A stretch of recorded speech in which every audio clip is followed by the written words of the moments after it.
Hello, everyone, and welcome to Answer the Call. A lot of people were asking where Croncy was this week, but unfortunately, Croncy couldn't make it. Some IRL things came up. We'll let him say whatever happened if he wants to, but we'll just keep it to us. And Citizen Spooner has kind of known that all this stuff was going to be happening and was like, hey, if you need help with hosts, I would love to fill in. And I said, perfect. And we were going to fill him in last week, but I thought it was better because we would have so much callers to do it a later week. And I didn't know it was going to be this week, but I'm happy he was available this week. So for people who don't know you, Spooner, why don't you do a little intro and like, you know, the thing that people always do. How did you find Star Citizen? When did you start streaming? You know, the let's get that out of the way, and then we'll start talking about 4.3.2. Okay. This is absolutely horrible, having to talk about myself. You're a streamer. You should love talking about yourself. No, I absolutely hate it. I know, me too. I played Star Citizen for 9.5 years, and I started streaming basically the end of Christmas, January this year, as a way to find friends to do the new content, which at the time was contested zones. Yeah. I was like, oh man, I'm not going to be able to do these on my own, you know, but it's going to be full of orgs and stuff like that. And so I just started streaming, and then you know, maybe a viewer would say, hey, I'll come and join you, and that's sort of what happened. And you know, if no one was around, I'd just try and solo it. It didn't matter to me because obviously when you die, it didn't mean anything. So to me, it was like, oh, I'll just run these people through them. You know, if people want friends, maybe these people, you know, who don't like PvP can come and find a place, you know, where I can show them that it doesn't actually matter. I played the game basically for 9 years solo, like just coming in, checking out new patches. And I know most of the players played the same way, you know, PvE guys, just jump in when there's a new patch, new location to check out or whatever. And then from there, we've just kind of, like me and my little team that I started assembling would just run people through the executive hangars, and then that's kind of it. We just it sort of was a place for people who usually do PvE for me to say, hey, listen, you know, with tier 0, this is the perfect opportunity to get your, you know, your feet wet, show you it doesn't matter if you die, you know, the insurance, like you get your ship back in 5 seconds, who cares?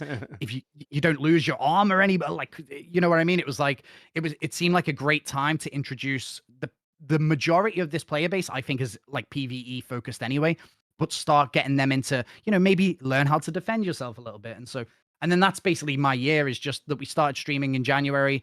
And now, you know, it's been the most insane year. I lost my job not long after I started streaming, and my tiny community, I had 14 members. They were like, maybe just see if you can become a streamer. And that's sort of what happened. So I ran out, you know, recently ran out of redundancy money, you know, that I had in the bank. There was a bit of savings that I could start, you know, to experiment with this.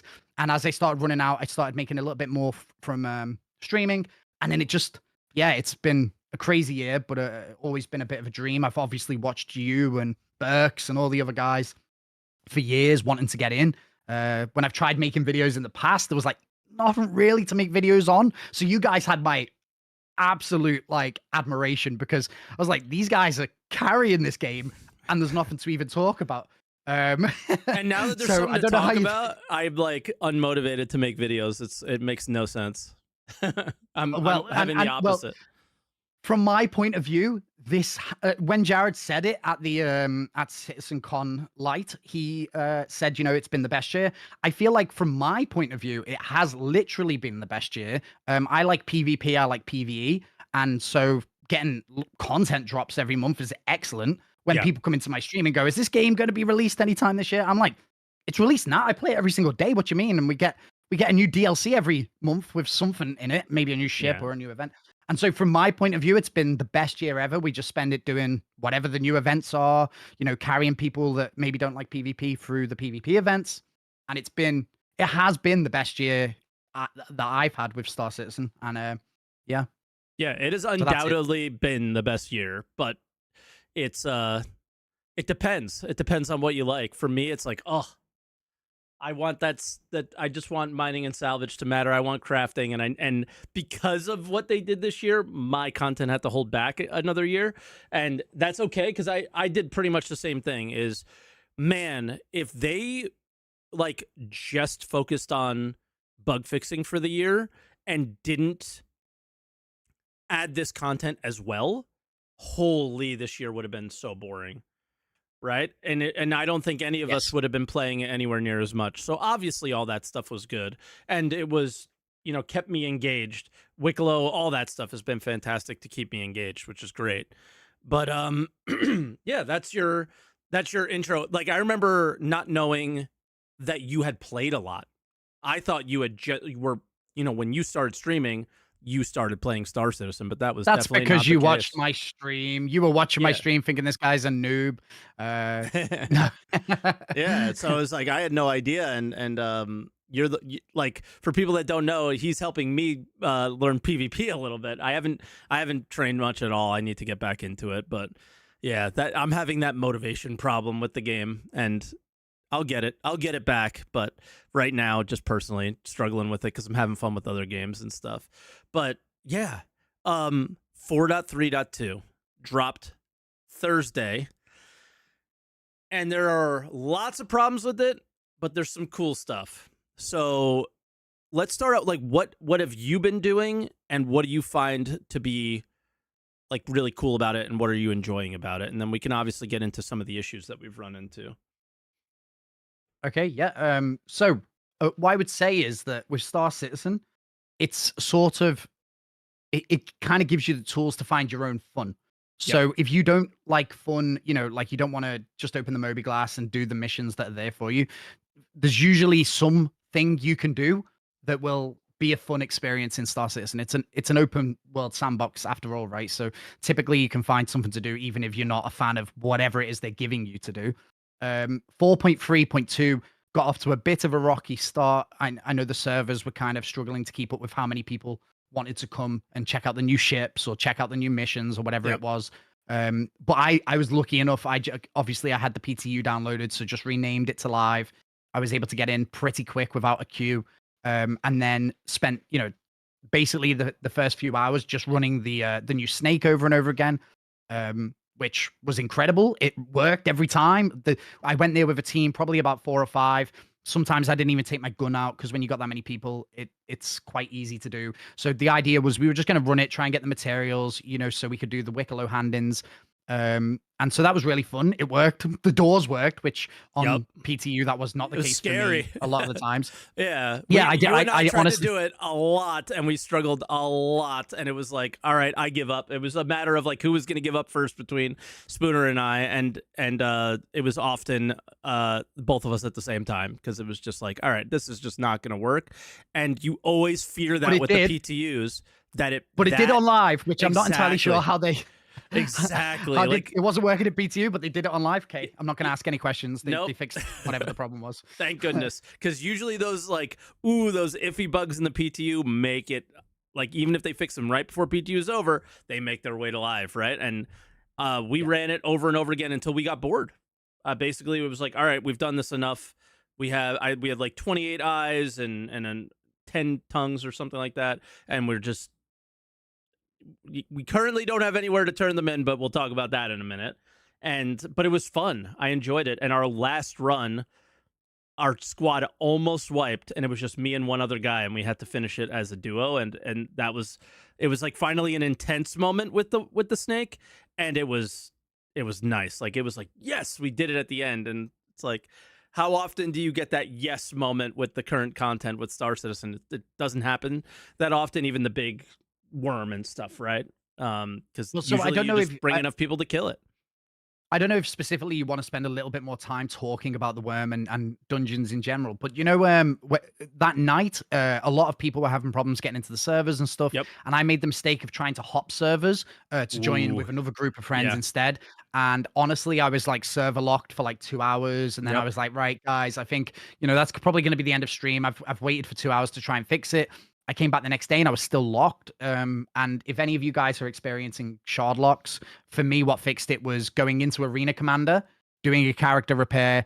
Then it kicked me out of Arena Commander. Then I did a full reset of the launcher using Control Shift Alt and R, and then that got me in straight away. So waiting overnight didn't fix it. I actually had to do that. Yeah.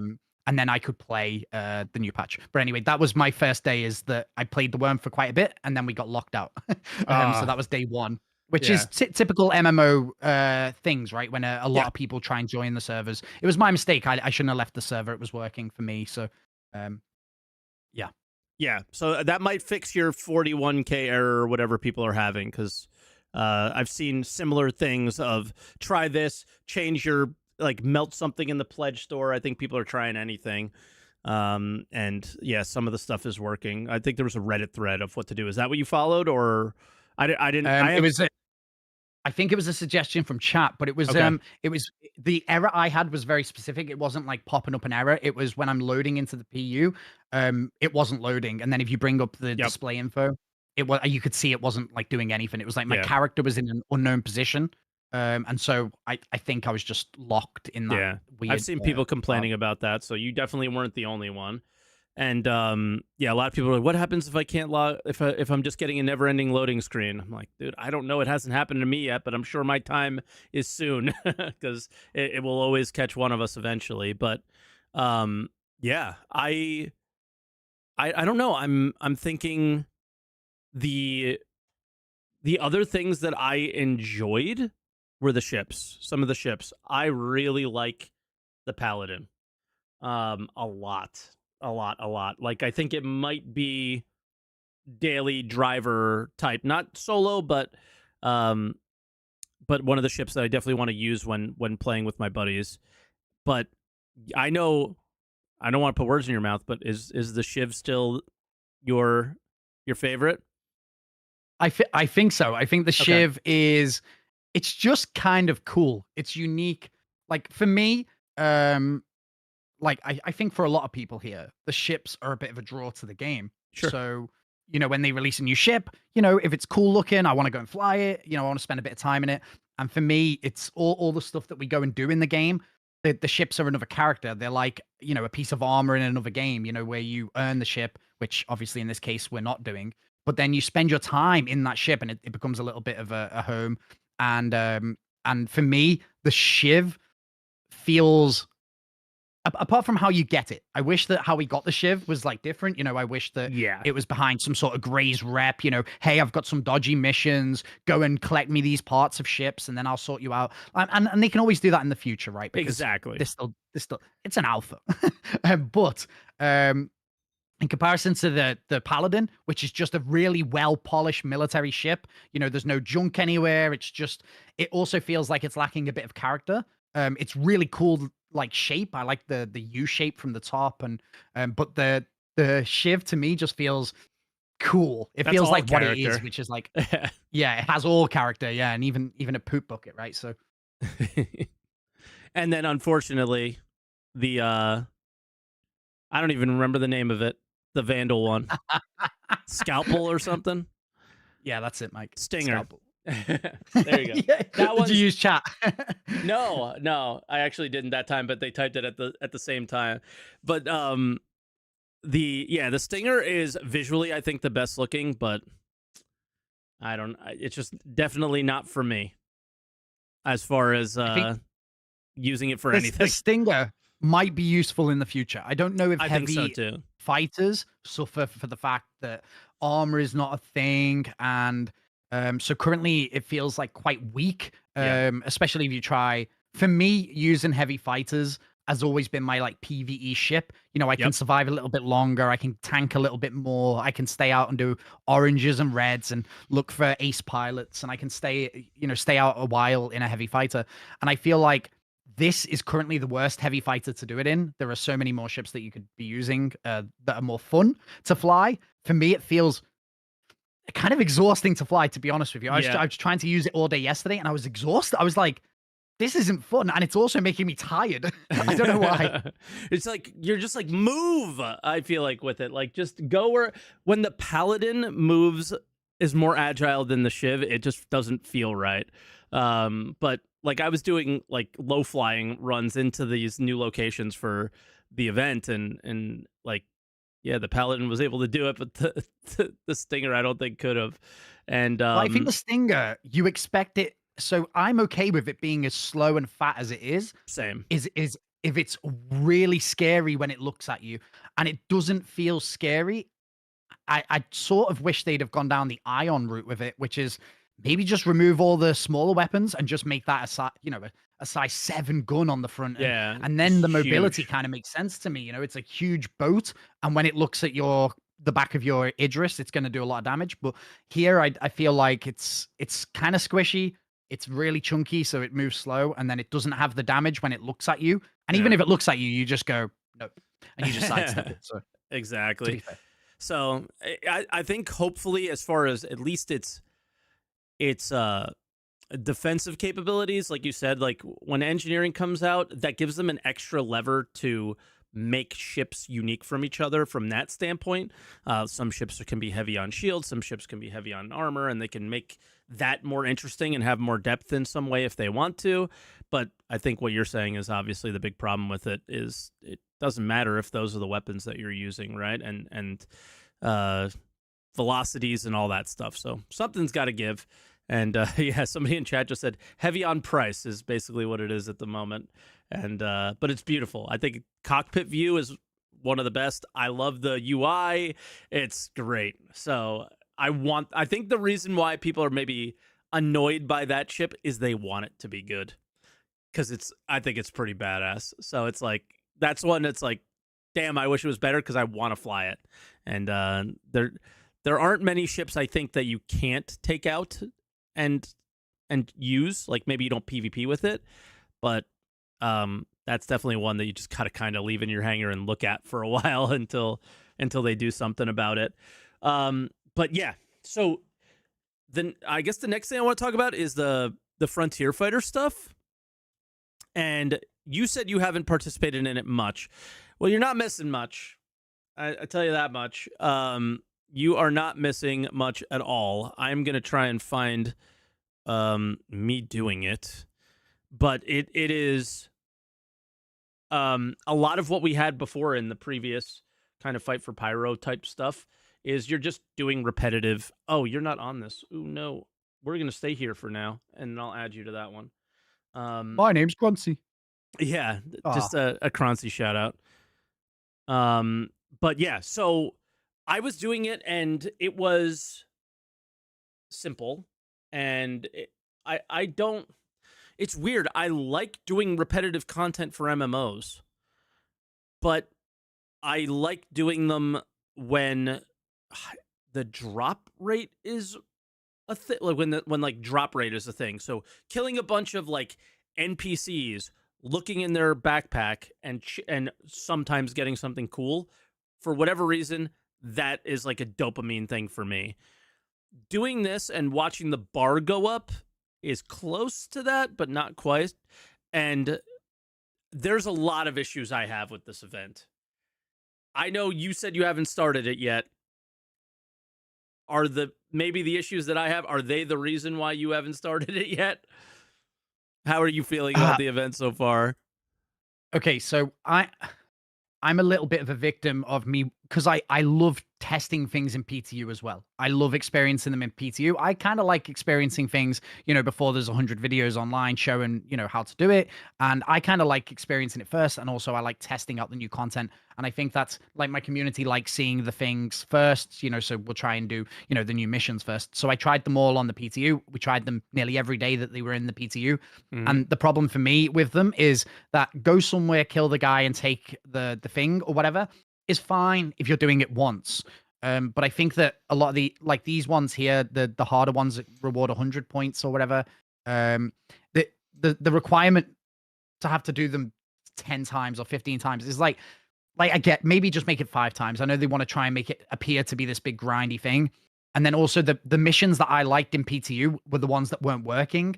I don't know if they're working now, but the ambush ones, most of the time we would go to do an ambush and That's it not wouldn't this update, week. when you got there. Oh, So okay. So yeah, this week is but like straight up FPS as far as I understand. Go down to a bunker, get the data pad.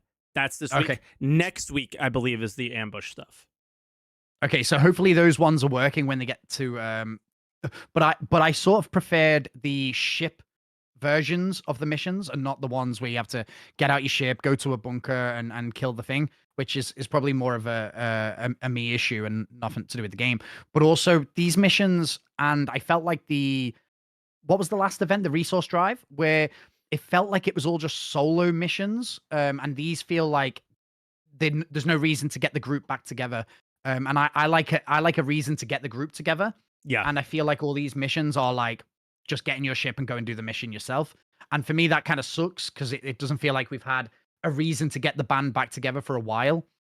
Um, and so that's sort of what I'm looking for from these. You know, maybe there's optional solo ones, but there just is no group ones. And so for me, all my friends are off just doing it by themselves. So there's Yeah. no reason for them to even join me. That's what So that's and what then we when did. I get into the game, I'm like, well, no one's playing with me. I don't want to do it on my own. So We did it by ourselves and shared the missions, and we were done in a day.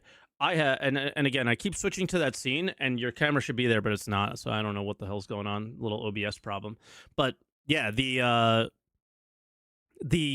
the fact that like you can share them is definitely like makes it so much simpler and so much faster. So unlike Resource Drive where it took multiple days to finish, this one it took hours to finish both tracks. What are your thoughts on being able to do both tracks? Like before you go, I love to be a completionist, right? So I love to be able to do everything. Just that's one thing, but I also love the idea of rare things. So, for example, for Resource Drive, if you only were able to choose one side, man, that ArcCorp stuff would have been rare as hell, right? Or maybe the Frontier Fighters stuff for, and we do have this aspect most likely in the future for the first fighter fight for Pyro. The Frontier Fighter items might be rare at some point in the future, and I like the idea of that. So, what do you think about the ability to be able to do both tracks? so my it I've got sort of boring answers to a lot of this stuff, which is that it's an alpha. It doesn't really matter. Reputation doesn't matter. Like I wish it did, by the way. So I wish that I could be headhunters and represent headhunters, and then it would lock me out of missions for all the other factions, and Yep. I wouldn't be able to go to other factions, you know, controlled stations. I kind of wish that was the case. My guess is in the future that that will be the case. But right now, where we're playing a game as they're trying to develop it around us, just a lot of this stuff. I'm trying to exercise patience, and like I said, I played it for 9.5 years, but I've backed since the beginning. I've paid attention since the beginning, Mm-hmm. and so I think that if anyone's currently playing Star Citizen that's been around that time, patience is something that you guys have already had to. You already demonstrated. So I'm kind of opting for patience in this situation. I really hope in the future you can only get one. Right now, I'm kind of glad that you could just do it if you want, because then you could get the best skin for the arrow, but then you might get the MTC skin that you really want, by doing the other faction Sure. this time.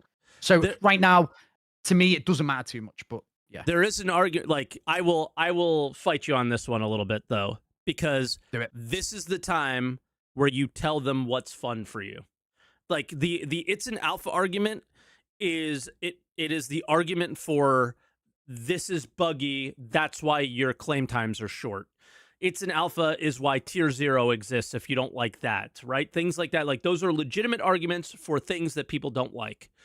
But when it comes to aspects of the game like this, I feel like if you don't give them feedback on the fact that I really like being able to do both tracks or I really don't like being able to do both tracks, it's just going to stay both tracks. And they're going to Yeah, I mean assume that you that's like it, completely fair. right? They're going to That's assume completely that, fair. that you like this. So for I me, I think always bring up that's that like, hey, I want to be able to choose a side. I want the side that I choose in this thing to start mattering. And I want it to start maybe it doesn't matter a ton in the alpha, but I want it to start mattering so that when we get 1.0, that experience is as juiced and good as it possibly can be, right? And yeah, it's an alpha. So like if shit doesn't work and the missions are bugged, who gives a shit? But and yeah, the rewards don't matter now, right? Like that kind of thing. But I want the decisions that we make to start designing the game, and the this is where you figure out what's fun, right? And for me, I think choosing a side is part of the fun. so I think maybe naively, I just expect CIG to be making decisions that most of us are already thinking, that would make the game better. Oh yeah, you're naive as So fuck. that might be You're naive that as might fuck. be some naivety, right? Yeah. Because like, and I would just say when we talk about rep, and that obviously the developers know all about rep, and they're obviously they're making the game, right? Yeah. So I would assume that it was in the plan to make these things like what you're saying, which is, hey, you've got to make a decision. You have consequences to your decisions, and reputation matters. Right now, because we don't even have like basic reputation stuff, with like maybe you've killed too many rough and ready, so you can't go to ruin anymore or whatever, right? Like I would have loved to see that coming with Pyro, and I'm still waiting for that. And I'm assuming that they really highlighted Pyro to kind of be like that. And so we haven't got that, and we're about to get Nyx. So my assumption is that rep is probably just going to come in as like this whole, it'll be the reputation patch that comes in eventually. And but for me, I think it's a bigger issue with communication from the company and hearing from these teams directly. So when we get the patch notes out, or whenever a new thing drops, it would be cool to speak to the team responsible for that, right? So when they just did all the salvage refactor or whatever, because I don't pay too much attention to salvage, it would have been great to have the boss of salvage come on and put some lines in the patch notes, guys, this is what we're doing. And in this instance, like having someone like Elliot, right, who is obviously doing all these missions, it would be cool to have Elliot be like, guys, currently you can do both tracks. The plan in the future is you won't be able to do both tracks. And then we're not having this conversation.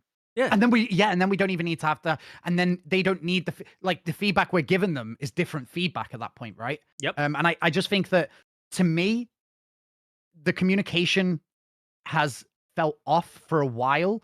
We don't get regular Inside Star Citizens anymore.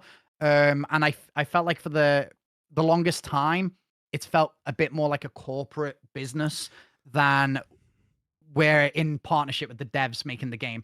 As they expanded and grew the company out, moved to, bigger offices, got more staff, it felt like we're no longer in it with them and making the game together, and that they're making, they're going to deliver as a mission, and then it's either good or bad. We didn't really get to say, hey, I obviously there's been conversations around, summits, or like, backer summits. Maybe you take some creators, you take normal player, normal the backers or whatever, and then, hey, we've got this idea that we're going to do a worm encounter and this is how it's going to go, or whatever, like early on. And then it's like, is it instanced? You can have all those conversations, and maybe people are just going to A2 bomb it, like whatever, right? Like you could figure this out as they're developing the content. And I feel like they've moved towards a traditional game company in the sense that they want us to be surprised by things, but it also means that we're not getting any input on anything until it's live. And by that point, it's like, they're not going to change anything now, right? Like it's done when it's in PTU or Evo. It's done. So for me, it just felt like communication is my biggest problem with the company. And so a little bit hearing from the teams as a new thing comes in would be awesome. And maybe they just want us to experience the missions, but it would be great to have a little bit more feedback from Elliot if it's about missions. Hey guys, this is currently how it is. The plan in the future is to do this, but let us know how you like the new missions for now. Like I feel like that was of all of the results of the year of playability, that was the most impactful in a negative way, was that we're not bringing the developers on anymore. We're not doing ISCs as much. Basically every ISC has been a ship sale, like car salesman show, aside from just a couple. And some of the like we've just had so few SCLs, and it's such a weird thing because there's so much more content that there's so many more things to kind of discuss and have that, maybe loose back and forth that you bring up of like, yes, we know these issues. This is our intentions with these going forward. And then it's like, all right, cool. Like I'll just enjoy what I have now and wait for that to actually happen. And then, now all we do is we get a patch drops, there's a Wicklow thing, and people are like, I'm getting tired of Wicklow, but they haven't really said much about what their intentions for other mission givers going forward, just the fact that they have the intention of doing other mission givers. So we're all just sitting here kind of going, what's going to happen? And then, the most communication they had the entire year was CitizenCon, and they spoiled all the content for the next year. And it's like, what?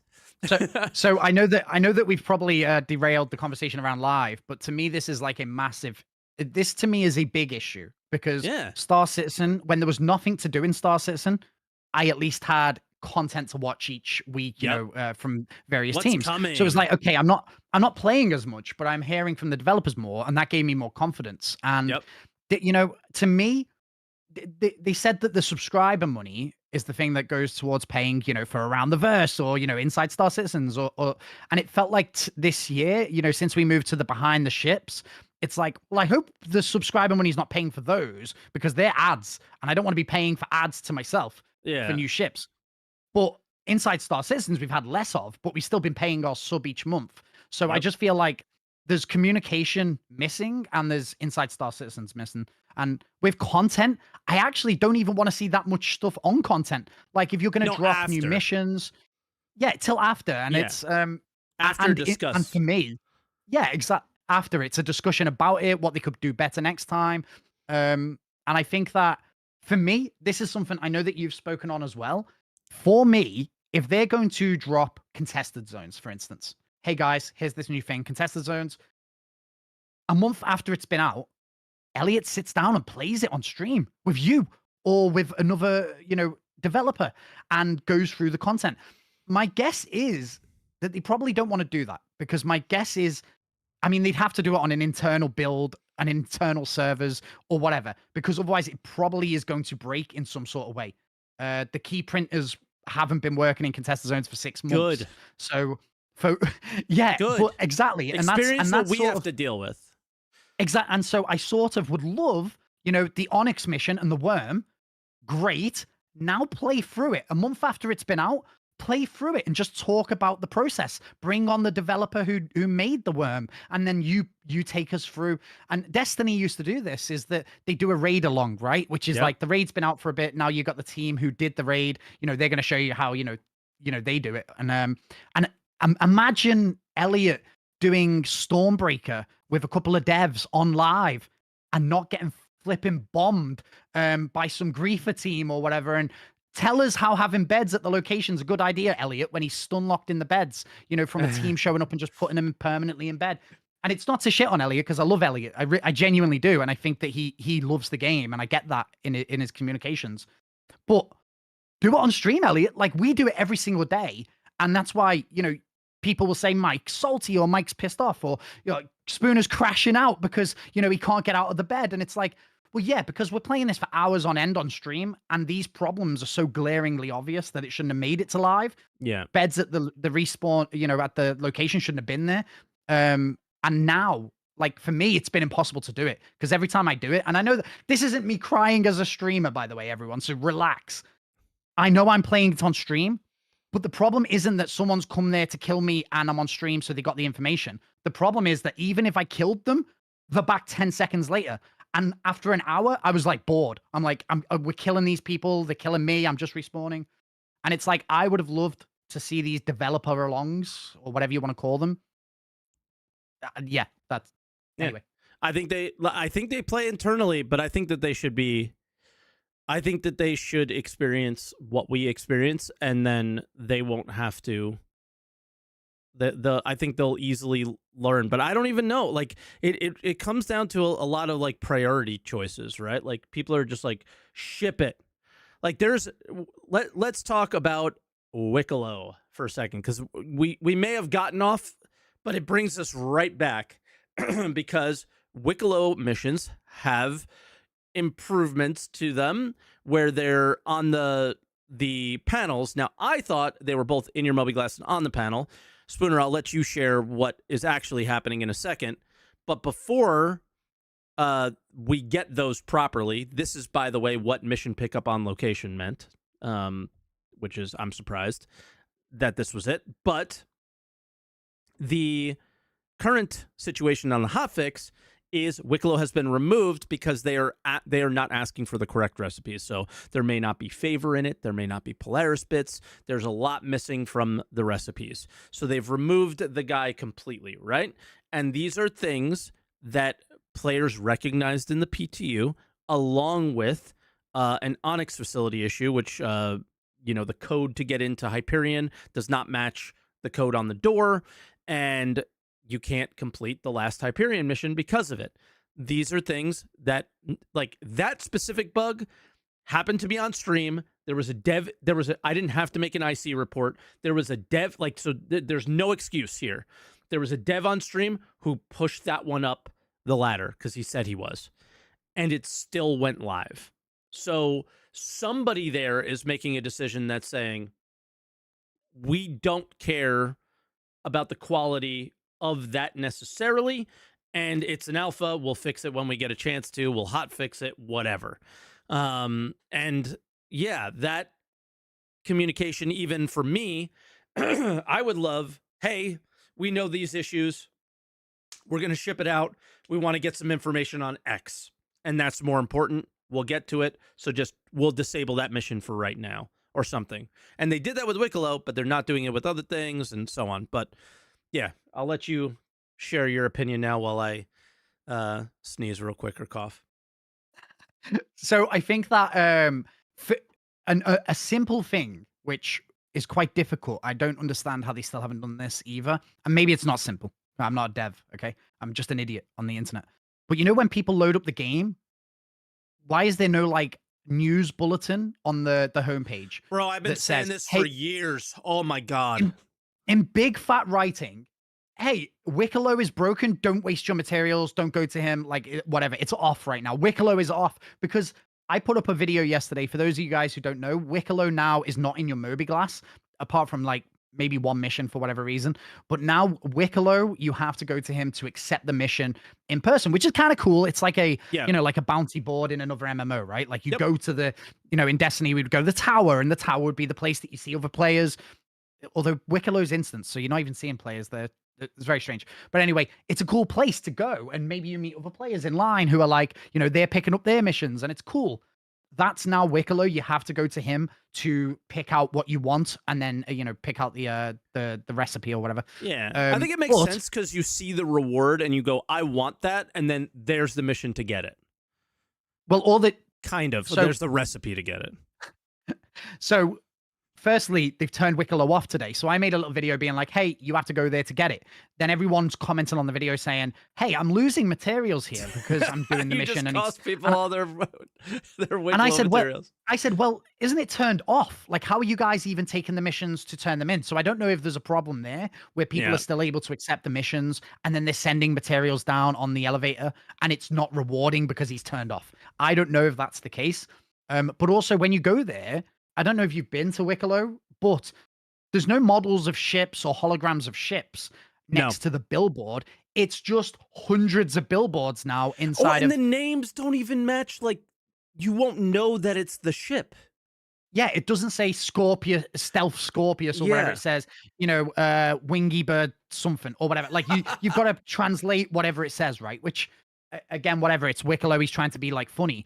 But that would be okay if there was a model of the ship next to it, or a hologram, or, you know, the board wasn't just the text of the recipe. Maybe half of the board is a picture of the ship and then half is the recipe. But right now it's just the big recipe with some sort of name that you've got to guess what it is. Yeah. But yeah, so that's happening. And for me, that's been like the main motivator to play the game is UEX, and UEX is all back and forth with Wicklow items. So yeah, we just closed their store for now and are like, do we stockpile? Do we know when these missions are going to come back? We have no idea. So like our main motivator to play the game is now gone. And like I did some really cool stuff and yes. I don't know if you've spoken about this, but every patch I'm losing my medals, I'm losing my script, and there are some people, me too, that it seems like all the medals and script are getting delivered to those people because, you know, I've seen people that have like 1 million script and I've seen people who have 100 medals. And I'm like, wait, are you just getting everyone's medals each patch? Because so every patch I grind out medals just for fun because I love doing the reds and the oranges. And if I get ace pilots, it's funny because everyone on chat's like, oh, streamer, look how many medals you're getting. And so for me, it's funny anyway. But each patch I log in, and all of the medals are gone. And it's like, well, I'm saving them to get a ship. And it took me hours to do this. And I didn't have the pure Caronite, or I didn't have whatever else I needed to get it at the time. And now I have it. So I ended up grinding out for a medical pipe, medical terrapin, so I Uh-huh. could compare it against the Apollo, and because I wanted to test the medical bounties or whatever, and so I just grinded out really quick. I was like, I better hand these in right now before I lose anything. Yep. But yeah, No, I so have Piccolo consistently has lost its. medals as well, and script. Same two things. It's been really annoying, and I'd rather lose ships, to be honest with you. I'd rather same. lose a ship that I can just buy with Alpha UEC for 5 million or whatever. I'd Yep. rather lose a ship.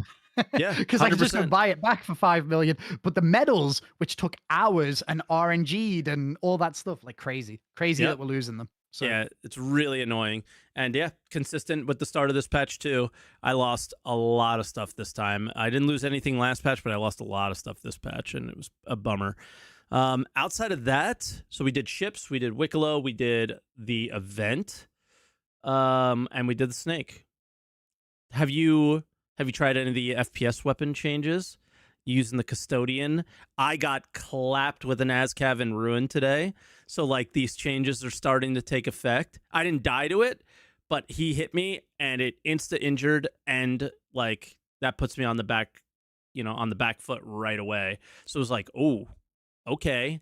Because he doesn't even have to hit me in the head to do like a significant amount of damage with that gun. So like they have brought that gun into the fold. Custodian's coming back into the fold. And then obviously the Citizen Con weapons that are also at Ruin, which is why I was there, feel less than balanced, I guess. How do you feel about those? So yeah, Mike, listen, I don't care about anything else. I just bought the best weapons in the game, right? Like I'm not going to True. go and play the game. I'm just going to buy the game, Yeah, of buy course. the best weapons and use This is those. Star Citizen. So I haven't tested other weapon changes, but I have been using like with the worm, I was using the parallax, obviously, like to give that a go. Using the pulverizer, which is the new LMG. the new LMG, which is really fun to use. I know that you were like, it's a sniper, and I actually like it is It's good. broken. It is good. But listen, I'm okay with things being broken for a patch or so, right? Because Exactly. I kind of like a bit of a shake up in the meta, like forever, like when 4.0 came out, I was just using an FS9 and I was able to do a whole CZ without even reloading, right? So I'm okay with like the meta moving and shifting. Hey, this gun comes out and it's really powerful, but then they nerf it a couple of weeks later and something else becomes powerful. I'm okay with that.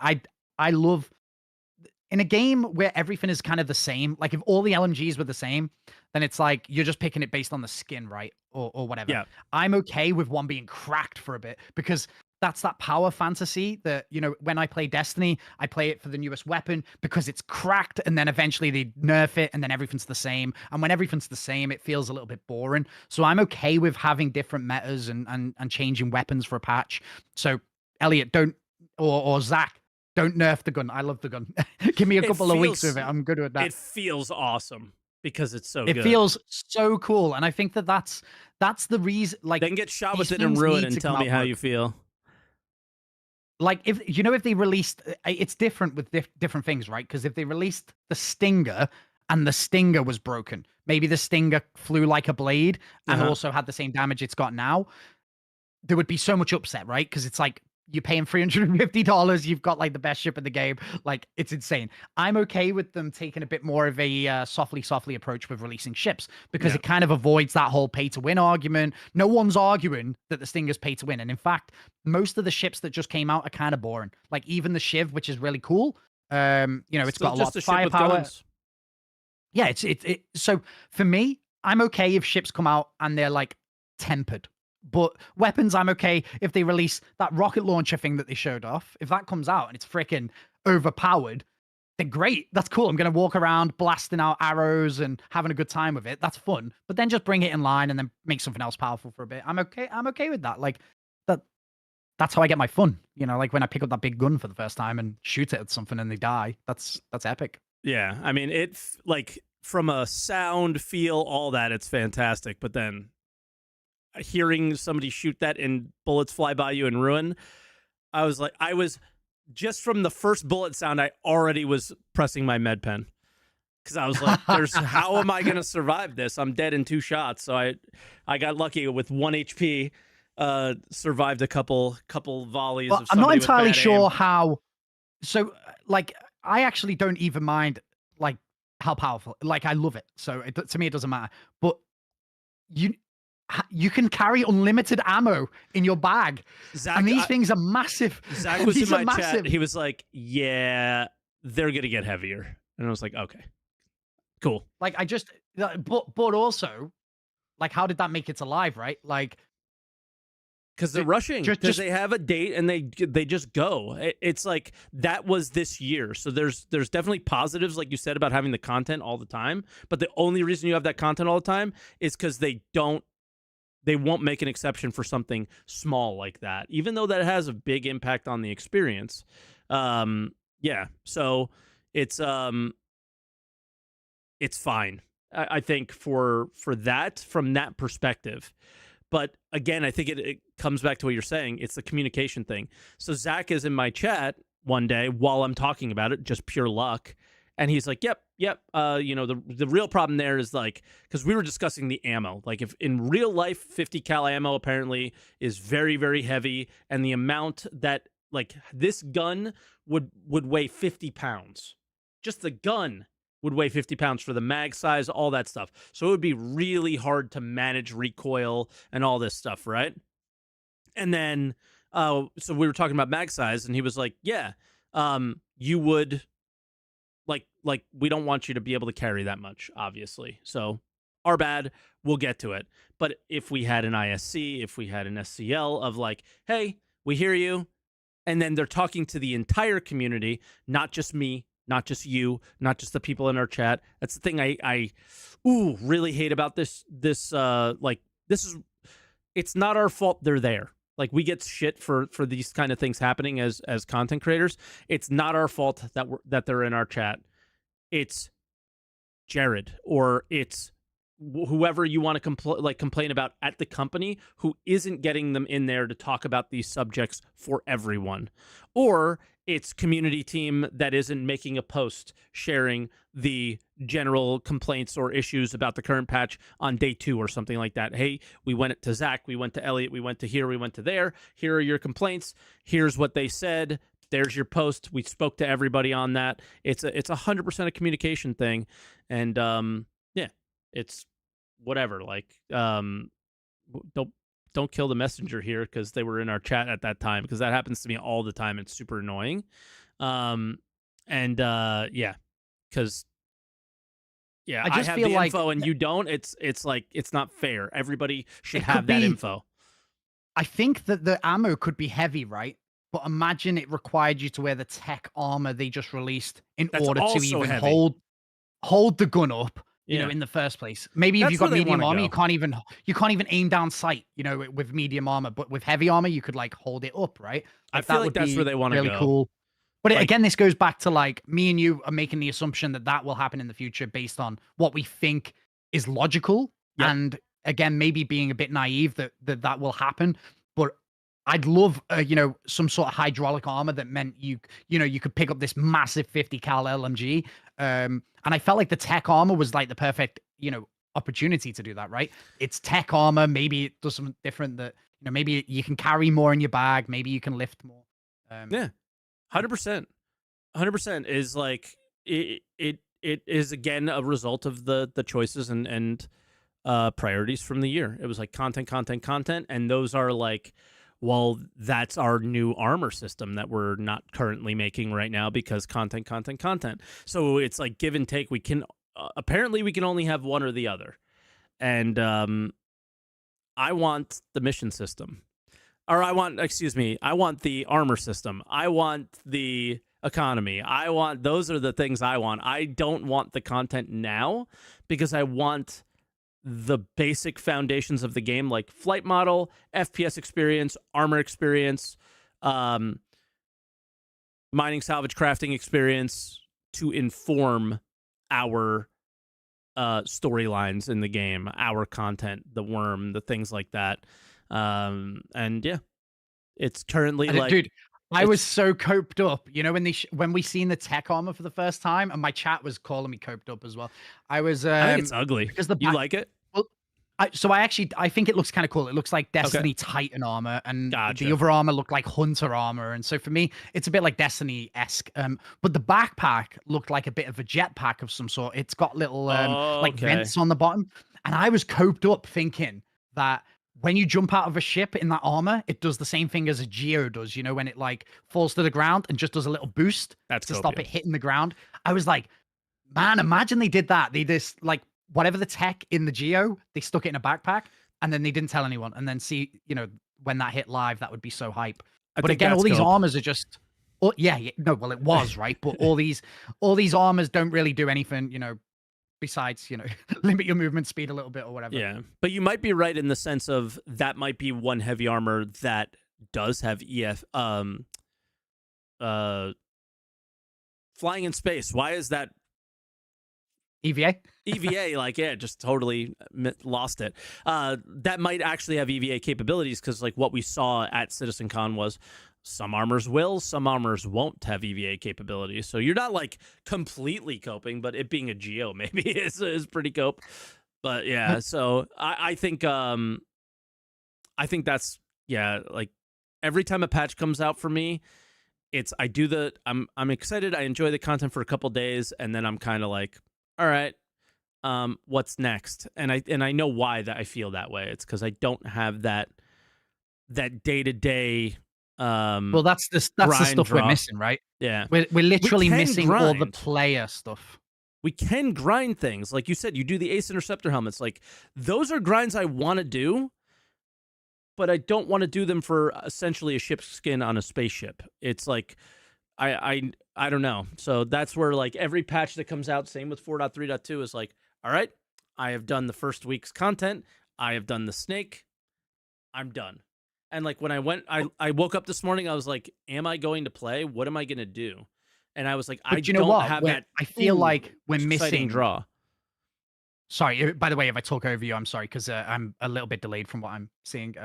But All good. I feel like we're missing, and I don't know why we're missing it, right? Because we're missing all the features, but we're missing the things that give you reasons to play in between the content. So the new content comes out, you do the worm for a couple of days, you grind out getting the eyes or whatever, and then you go back to bounty hunting, or you go back to trading, or you go back Yep. to mining, and all of these, like a lot of these systems, just don't. They're not really there yet, and the bounty hunting is not really like it's horrible.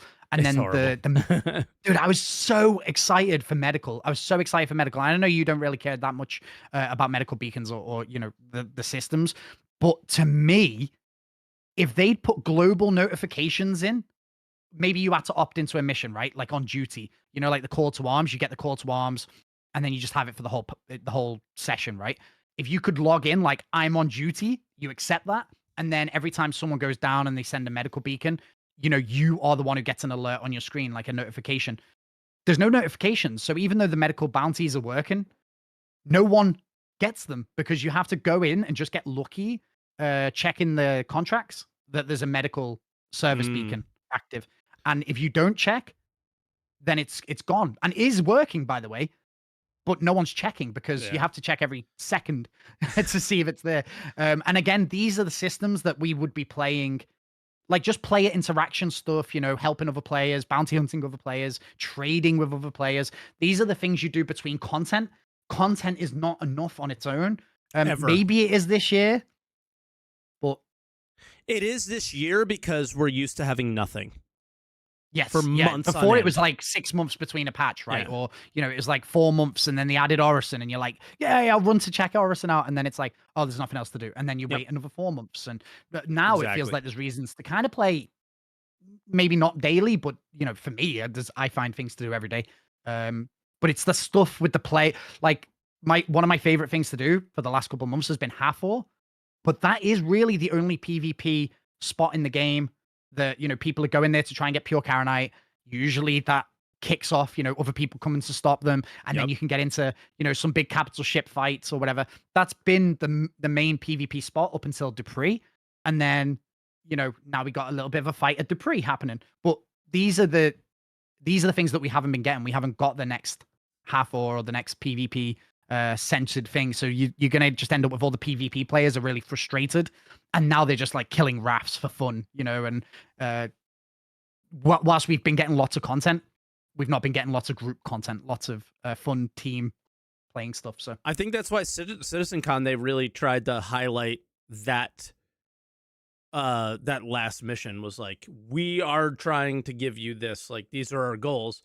And I was excited. Like, I watched it right before this podcast, and it's like, yes, that's cool, but I think I really like want them to focus on the what do we do between the content stuff. I really, really, really want to see that. that's the stuff that we literally didn't get anything on again. And my main concern about next year is that we're still not going to get No, like I would have it's taken this year again. 10 minutes, but it's been a good year. But a little bit of progress on. I would have taken, instead of showing Nyx, which is coming out next month, just do an Inside Star Citizen on next week or whatever on Nyx. Don't show me all the content. I actually would rather them have shown no content and maybe spent 10 minutes with every team, giving me a little sit down. What are you doing in Nyx? Showed you base. Yeah. Well, so for me, it's like, if base building, my main concern is that base building hasn't progressed beyond what we seen last year. Because otherwise, just give me 10 minutes with the base building guy to hear in what ways it's progressed. Do you know what I mean? If you're not going to show me, is that because nothing's happened? Or is it because, you know, they're not, maybe it's soon, so they don't want to spoil it. You know, like, but just give me 10 minutes with the base building guy, 10 minutes with the crafting guy, 10 minutes with the armor guy. Give me 10 minutes with everyone instead of a big showy CitizenCon. I would take 10 minutes for an hour. Just give me 10 minutes with everyone. Yeah. And I did not enjoy our 10 minutes with the crafting guys. That's on this. I was like, oh man, it's dumbed down, or not dumbed down, but it's like, okay, we took the year and we did not focus that much on it because we were doing all these other things. So now when we do this playtest, we're going to keep it small, which is a good thing. Again, going back to it's an alpha stuff. That's great. Do it. Get some feedback. Go back to the drawing board if you need to. Act on some feedback. It's the right decision.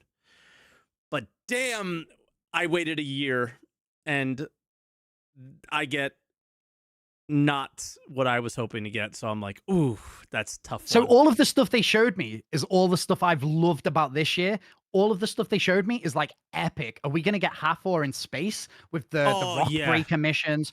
Are we going to get dungeons underneath Levski? Awesome. That's epic. Keep like, I love all the stuff they showed me. That's what my jam is. I love doing the content. Yeah. But don't show me any of it. I actually like, just put it in the game. Maybe a trailer on, you know, Rock Breaker or whatever it's called, right?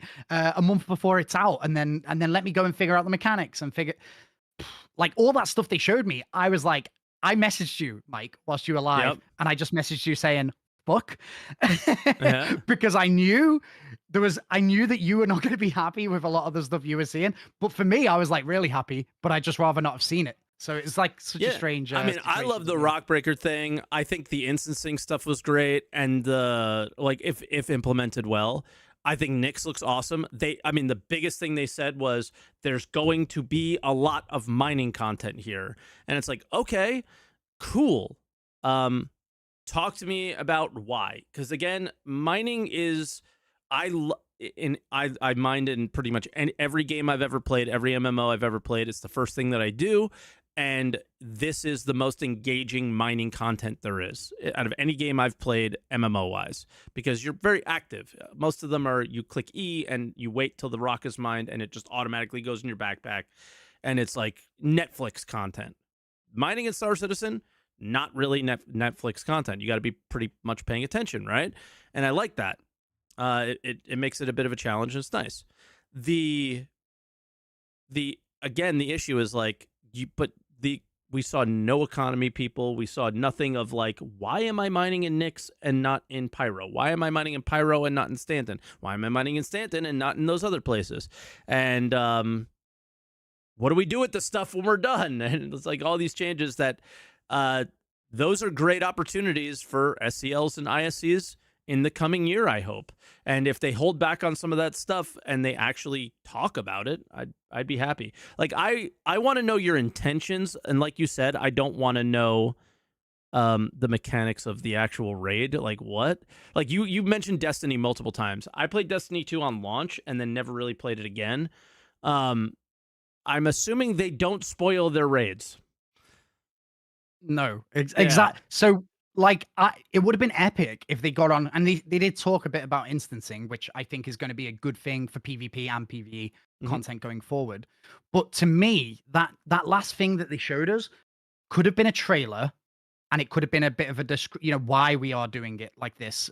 Instancing gameplay allows us to do a raid in space with capital ships.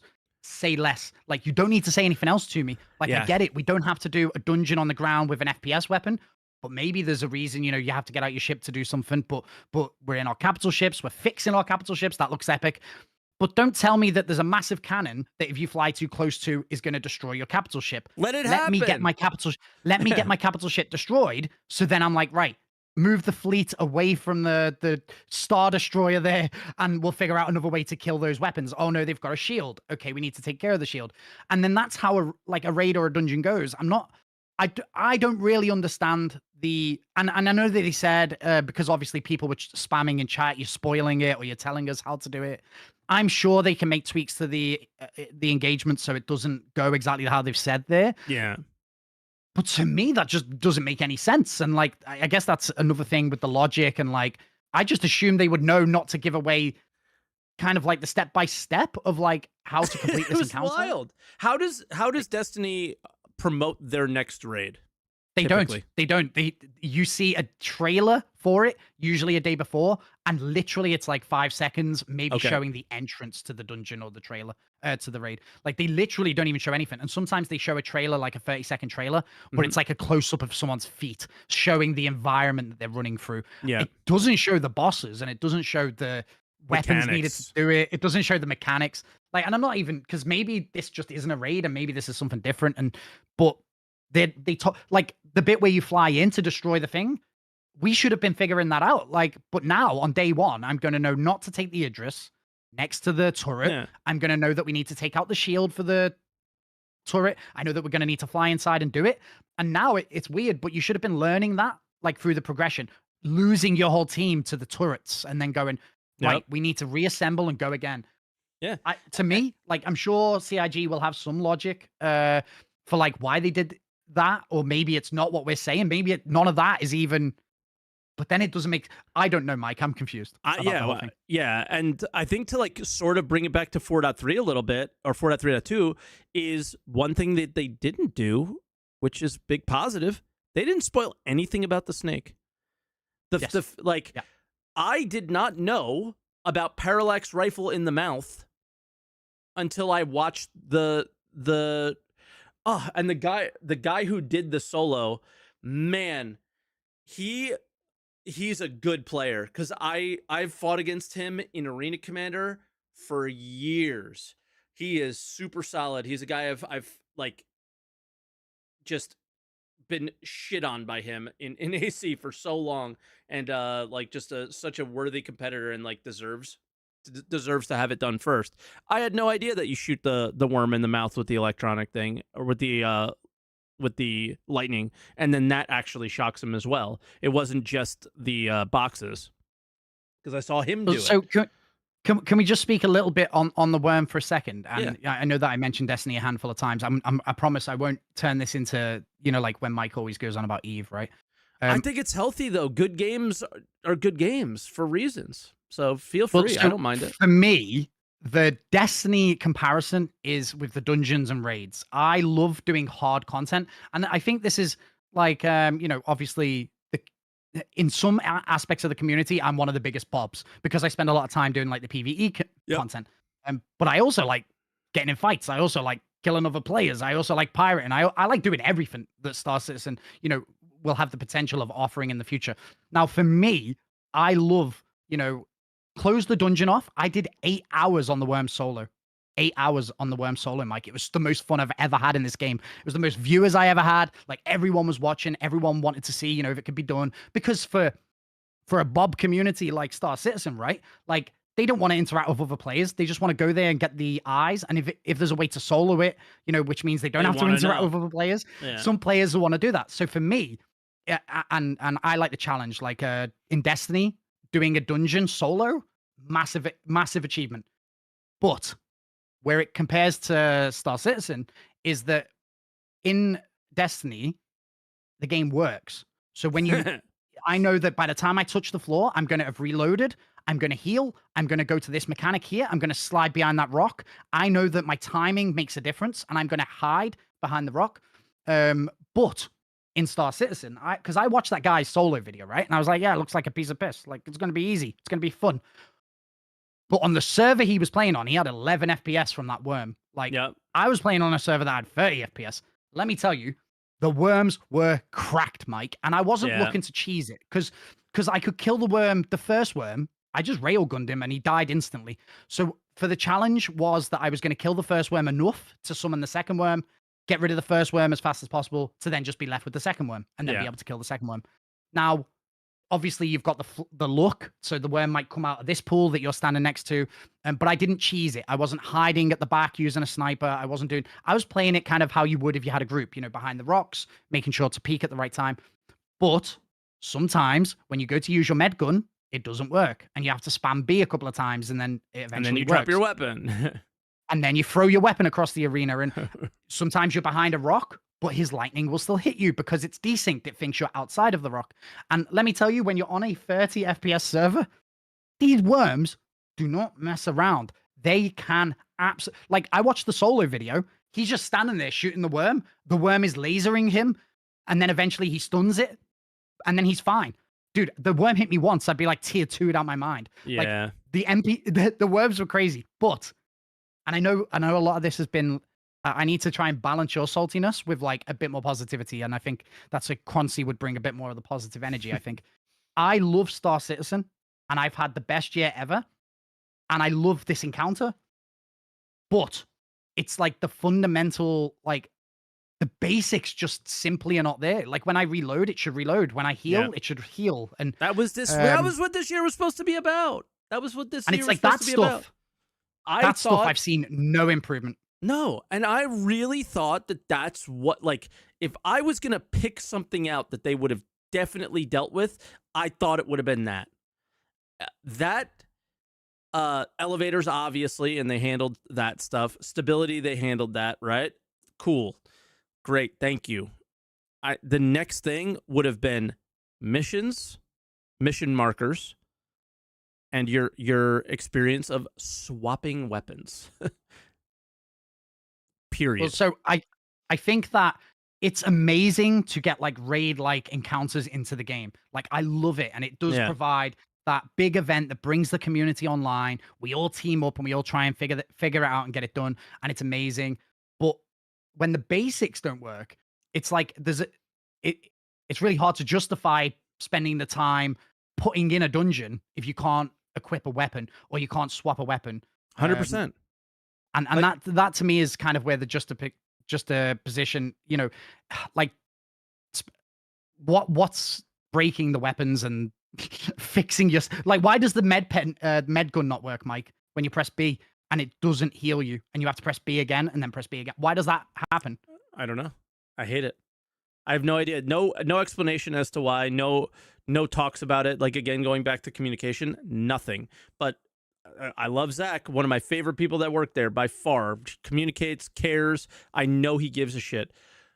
If this is one of his things that's on him, I'd love to hear more about where we are now and where we're going, and are you prioritizing this stuff? Because that, when I heard at CitizenCon, like, what the next year of plans were, and that none of this shit was there, I'm very concerned for the next year that it's going to be a lot of exactly what you said. Lots of cool shit added to the game, but if I can't reload my gun while doing it, it's like, what are we doing here, right? It's like overall, I agree. Great year, had a lot of fun.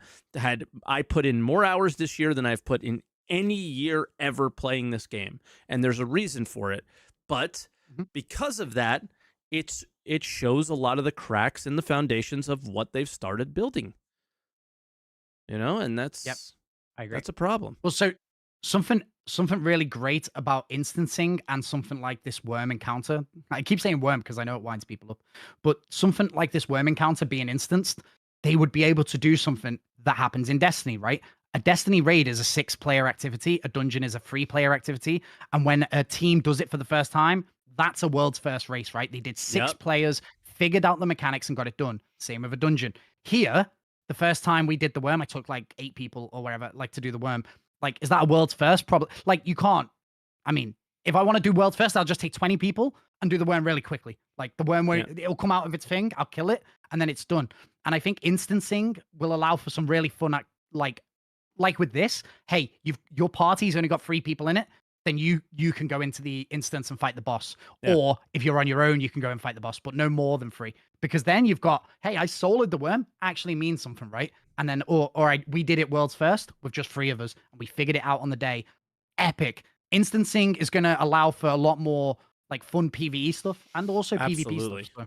Absolutely. And it's yeah, it'll just be better. So I look forward to the next year from that standpoint for sure. Is the content that we do get might be more interesting if they don't spoil it all.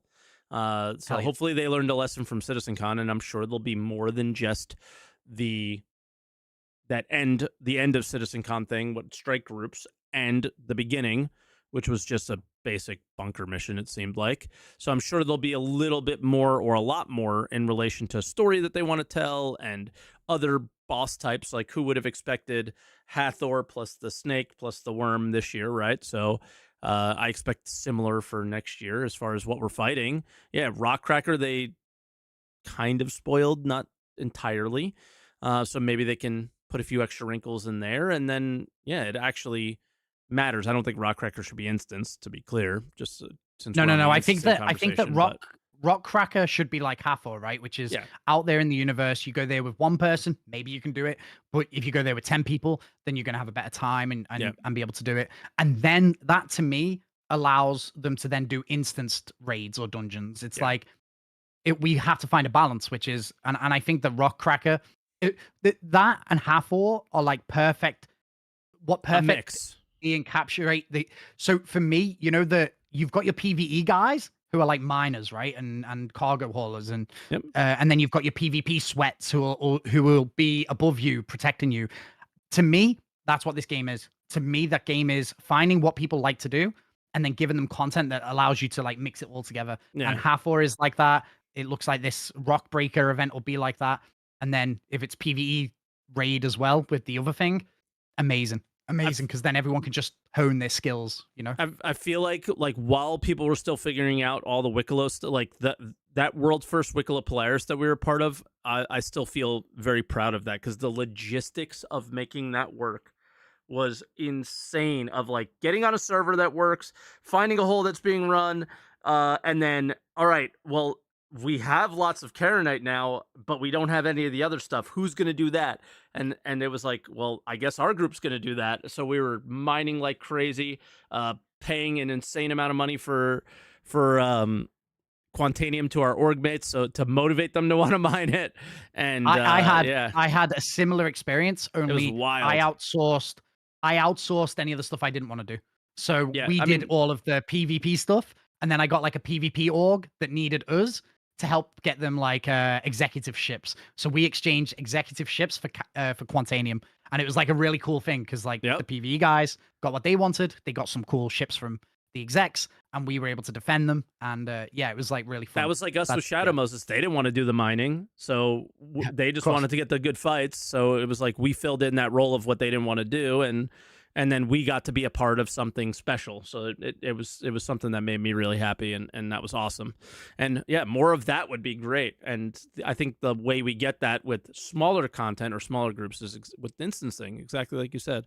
Because if you could just go in there and cheese with 30 people, it's not that great. That's how we did the snake early. We just had too many people, and it was too early. It was too easy, and it got boring. And it was like, yeah. But then when people started dwindling down and it got more challenging, then all of a sudden it was a bit more fun. All right. Last thing before we go to callers. Have you found a piece of armor, Palatino armor, yet? I haven't. Me neither. I used Mr. Kraken's guide. I went to the place he said it would be, but it wasn't there. No. So I give up. I think that they're just gonna have to make a change to that one and have it spawn more or more places or something. I know they want people to go to distro centers. I don't think this and Dupree are the way to do it. Uh, like bugs and issues and stupid things like this. So I get I it. feel like But because apparently it was a dev told someone where it was, yeah, so in a then they were able to stream like or Mr. go, Kraken or something. They were begging, is what he and it's said. like realistically, just leave us. If no one finds it, then someone can make a guide when they find it organically, right? And that's epic. That's like, Yeah. oh, this really rare thing that you're all looking for. I found it in a box here. Let's go and get it.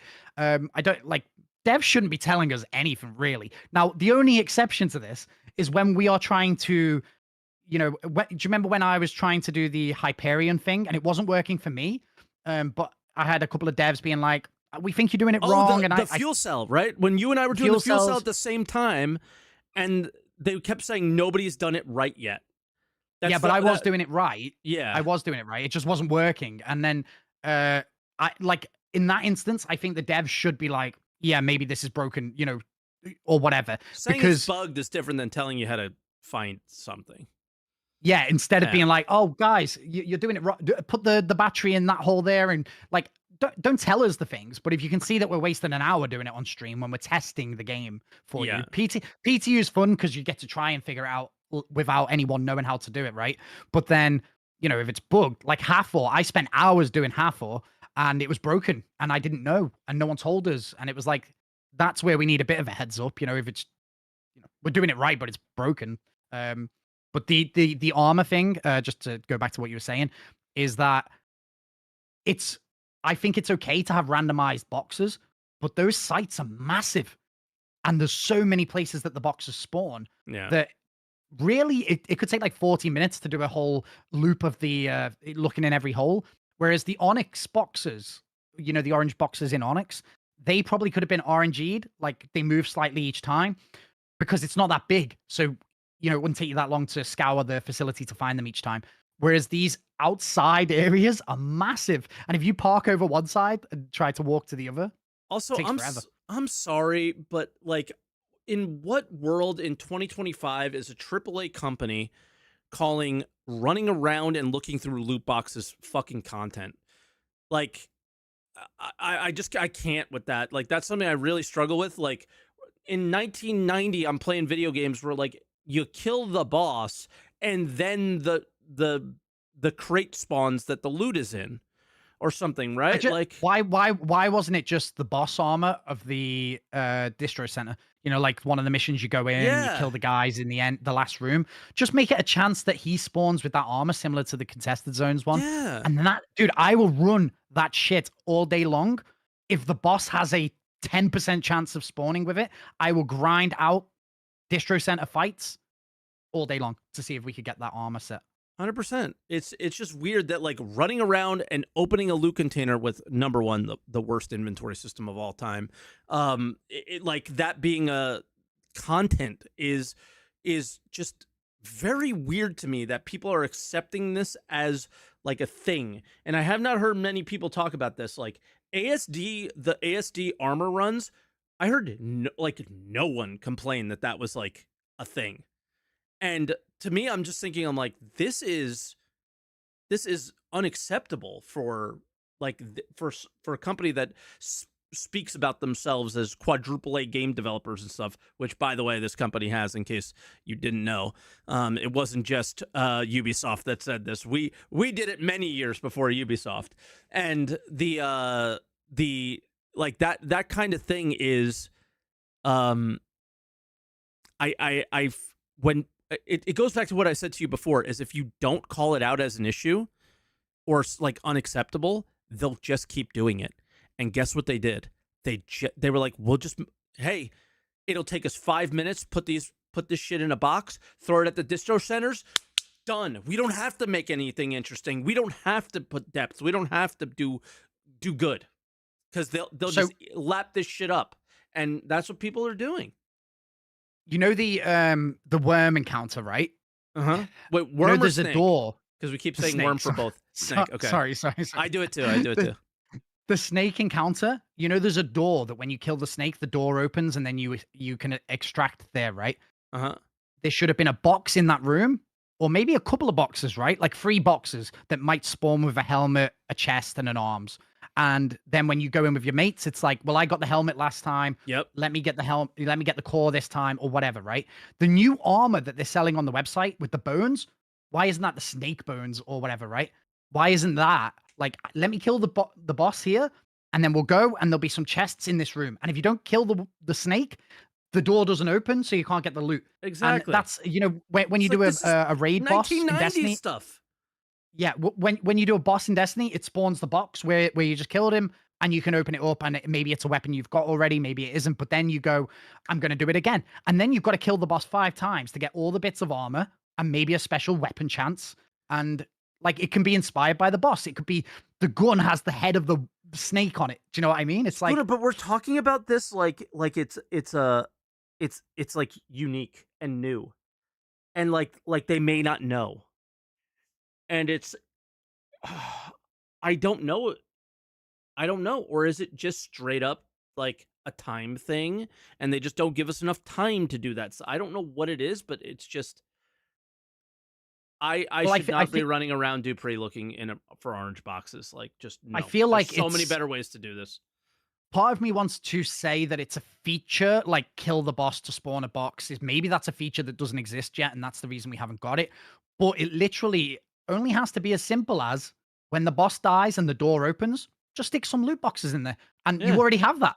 Like the loot boxes are just make them randomized chance, right? And then when I kill the thing, maybe I get the pulverizer LMG with the bones, and it looks kind of like the snake that I just killed. Man, I would do that 10 times to get all the different boxes. Bro, If I get a duplicate, I can sell it.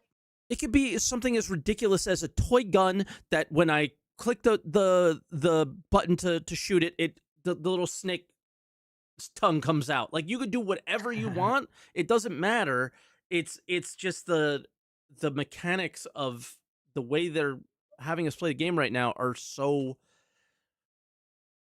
It's all Wicklow as well. So the yeah. newest armor that you can get to get the like the main thing, instead of this content patch being like, I need to kill the worm a shitload of times to get the worm armor, right?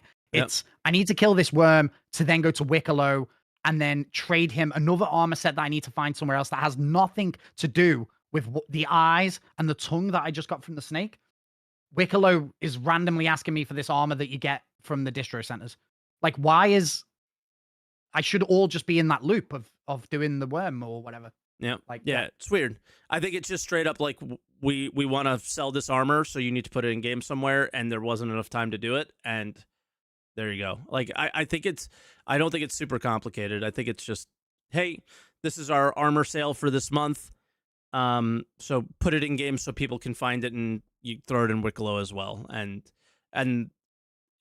you know, hey, we're prepping for sick. All this specific patch feels more rushed than some of the others for the year.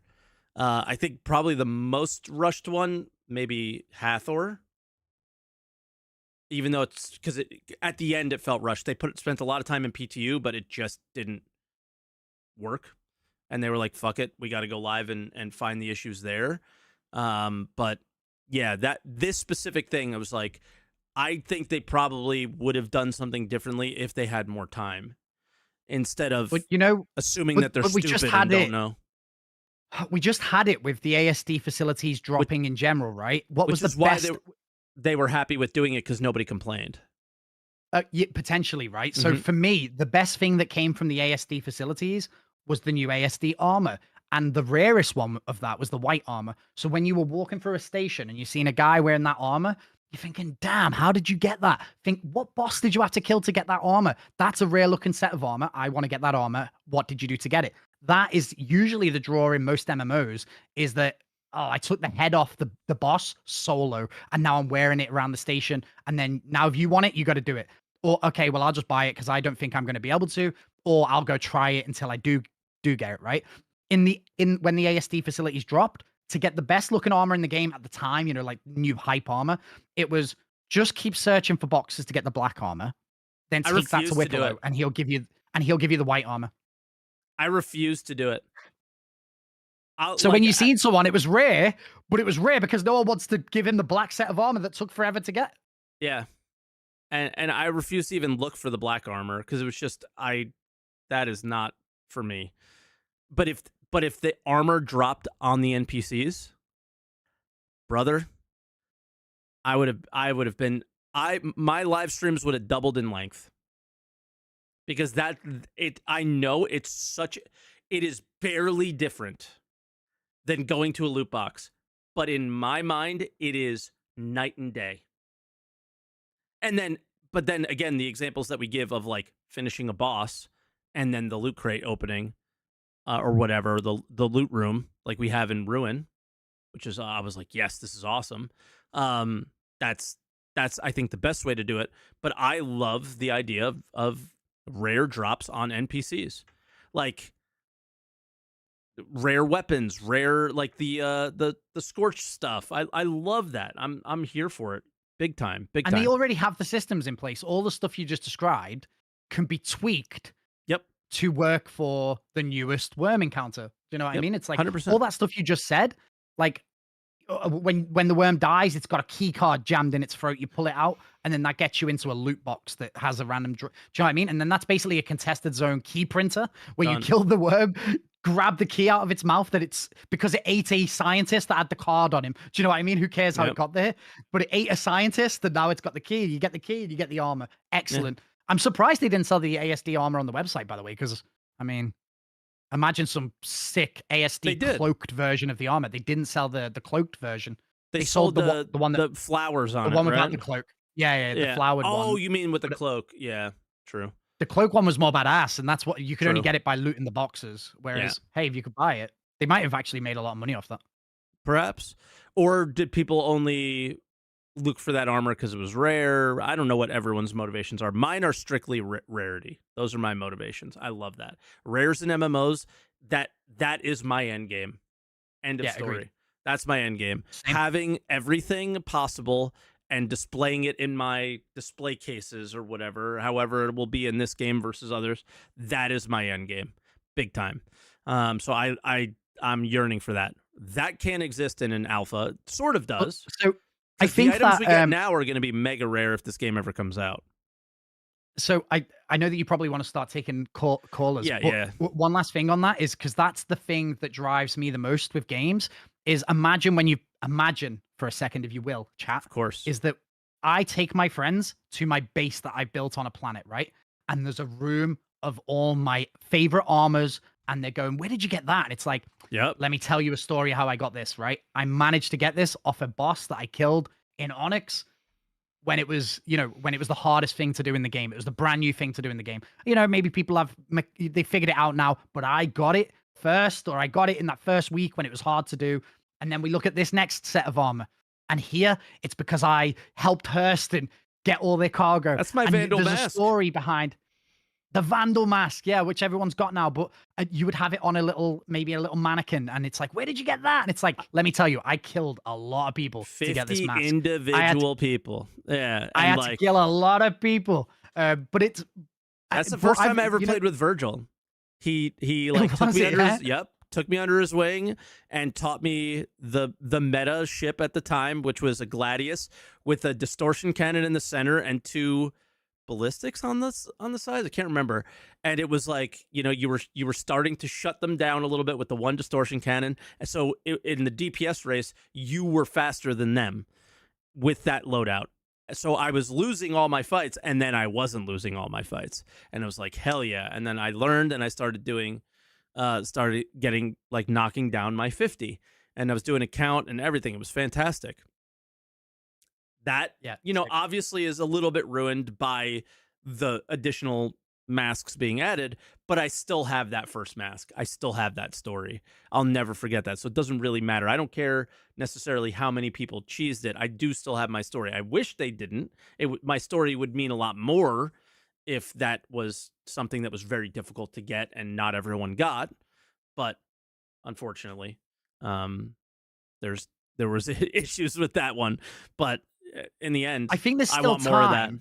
There's so I much think there's more still time. time to do what me and you are really passionate about here. I think there's still time to do that. By the time it gets to 1.0 and they reset everything, right? Day one, the Yeah. the the PU opens up, everyone runs through. The Onyx facilities are all locked right now. We haven't got to the part of our little story where they've even given us an Onyx mission yet. But then maybe by the time that goes to live and it's 1.0, when we kill the boss, we end up getting the reward the way that you're saying, and then that's how it plays out. For now, it kind of all comes back to like, hey, it's alpha. Maybe they're just But that's stretching why the I muscles. complain. People Yeah, think yeah. I complain because I do it for views or whatever. It's because on day one, I want it to be better than what it is now. And if you don't say anything, you end up opening orange boxes all day. And if you don't say it, that's what it's going to be. So like I agree with you. The it's an alpha thing has its merits, but not for content. Not for the experiences you're having. And Especially if they want us to play this like a game, right? Which is, I think, correct. what they want. They want us to play it. They want new players to come and play it with us. And dude, I don't know, like when I'm showing the worm off on stream and new players are like, holy shit, what is this game? I'm like, calm down a second. This looks amazing. Yeah, But if but I it tell you what the reward is, you'll be like, oh, like, because it's not a finished experience. Like, yeah. it's amazing. And the team absolutely smashed it out of the park. I think it's some of their best stuff they've ever done with the Onyx facilities, apart from the anticlimactic thing, in the last one. But Yeah. we're playing it as they develop it. So there is a certain element of that. But bro, when we're seeing this new stuff, they're really cooking. They're really cooking. And I think the team have absolutely smashed it out of the park in a lot of ways this year. And I think some slight tweaks, like, is it a big tweak to add a loot box to that room? Hopefully not. Let's do it. Let's Yeah. do it. And then we're there, right? We're getting Yeah. to 100%. 100%. All right. Let's get to callers. We don't have too many, so it shouldn't be too bad. We got 3. And we'll leave it at that 3 cuz hey, first time talking to Spooner on the podcast, so we went a little bit longer with a guest host. That's pretty normal here for people that know the show. So let's bring in our first caller, and it is a regular Shark Bite. Shark Bite, can you hear us? Yeah, I can hear you guys. How you doing? Good. What do you want to talk Hey, Shark. about? Okay, so I actually did take some notes this time. Uh-oh. First of all, I only have a few. So I guess the biggest bug that I've encountered since the patch started out was just the inventory issues. Even today, which has been better than the first, like when I got on. It's been like either my inventory is not showing up, or if it does show up, then like transfers will undo themselves, essentially inventory rubber banding. Pulled out a bunch of scopes to give someone, couldn't see them in my backpack, but it was taking up space. Flew up to Seraphim, went to go grab a box. My backpack was empty when I got up there. Yep. There's another thing we didn't mention. You can't commodity trade right now. Yeah. Yeah, there were people complaining about that. Someone asked, so what is working this patch? And I said, bunker turrets. They're working great. Can't target them with medium fighter until you get to like 1.5k, so you're already taking heavy damage. But yep.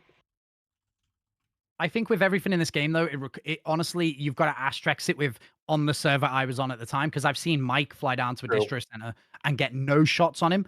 I flew down to a distro center, got no shots, but then I got back in my ship and it was like red. I was like, what the heck's happening? Do you know what I mean? So there's a lot like server dependent in this game. And like you said, with the inventory, I've not had that error, like where your box bag is empty. But I remember when Hathor first came out, I went up to the station, grabbed the card, and me and Astro Manny were having a bit of a competition, see who could do it first. I got down to the bunker, put the card, and it wasn't in my backpack. And I was like, Oh. I was like, shit. And then Manny came in 10 minutes later and went, oh yeah, we just did it. I was like, what? Yeah, because I but yeah, it should was have like, done it. Rocks. yeah, we should have won, but we never. But anyway, it's just, yeah, sorry, the backpack thing. Just edit and post. Now, let's see.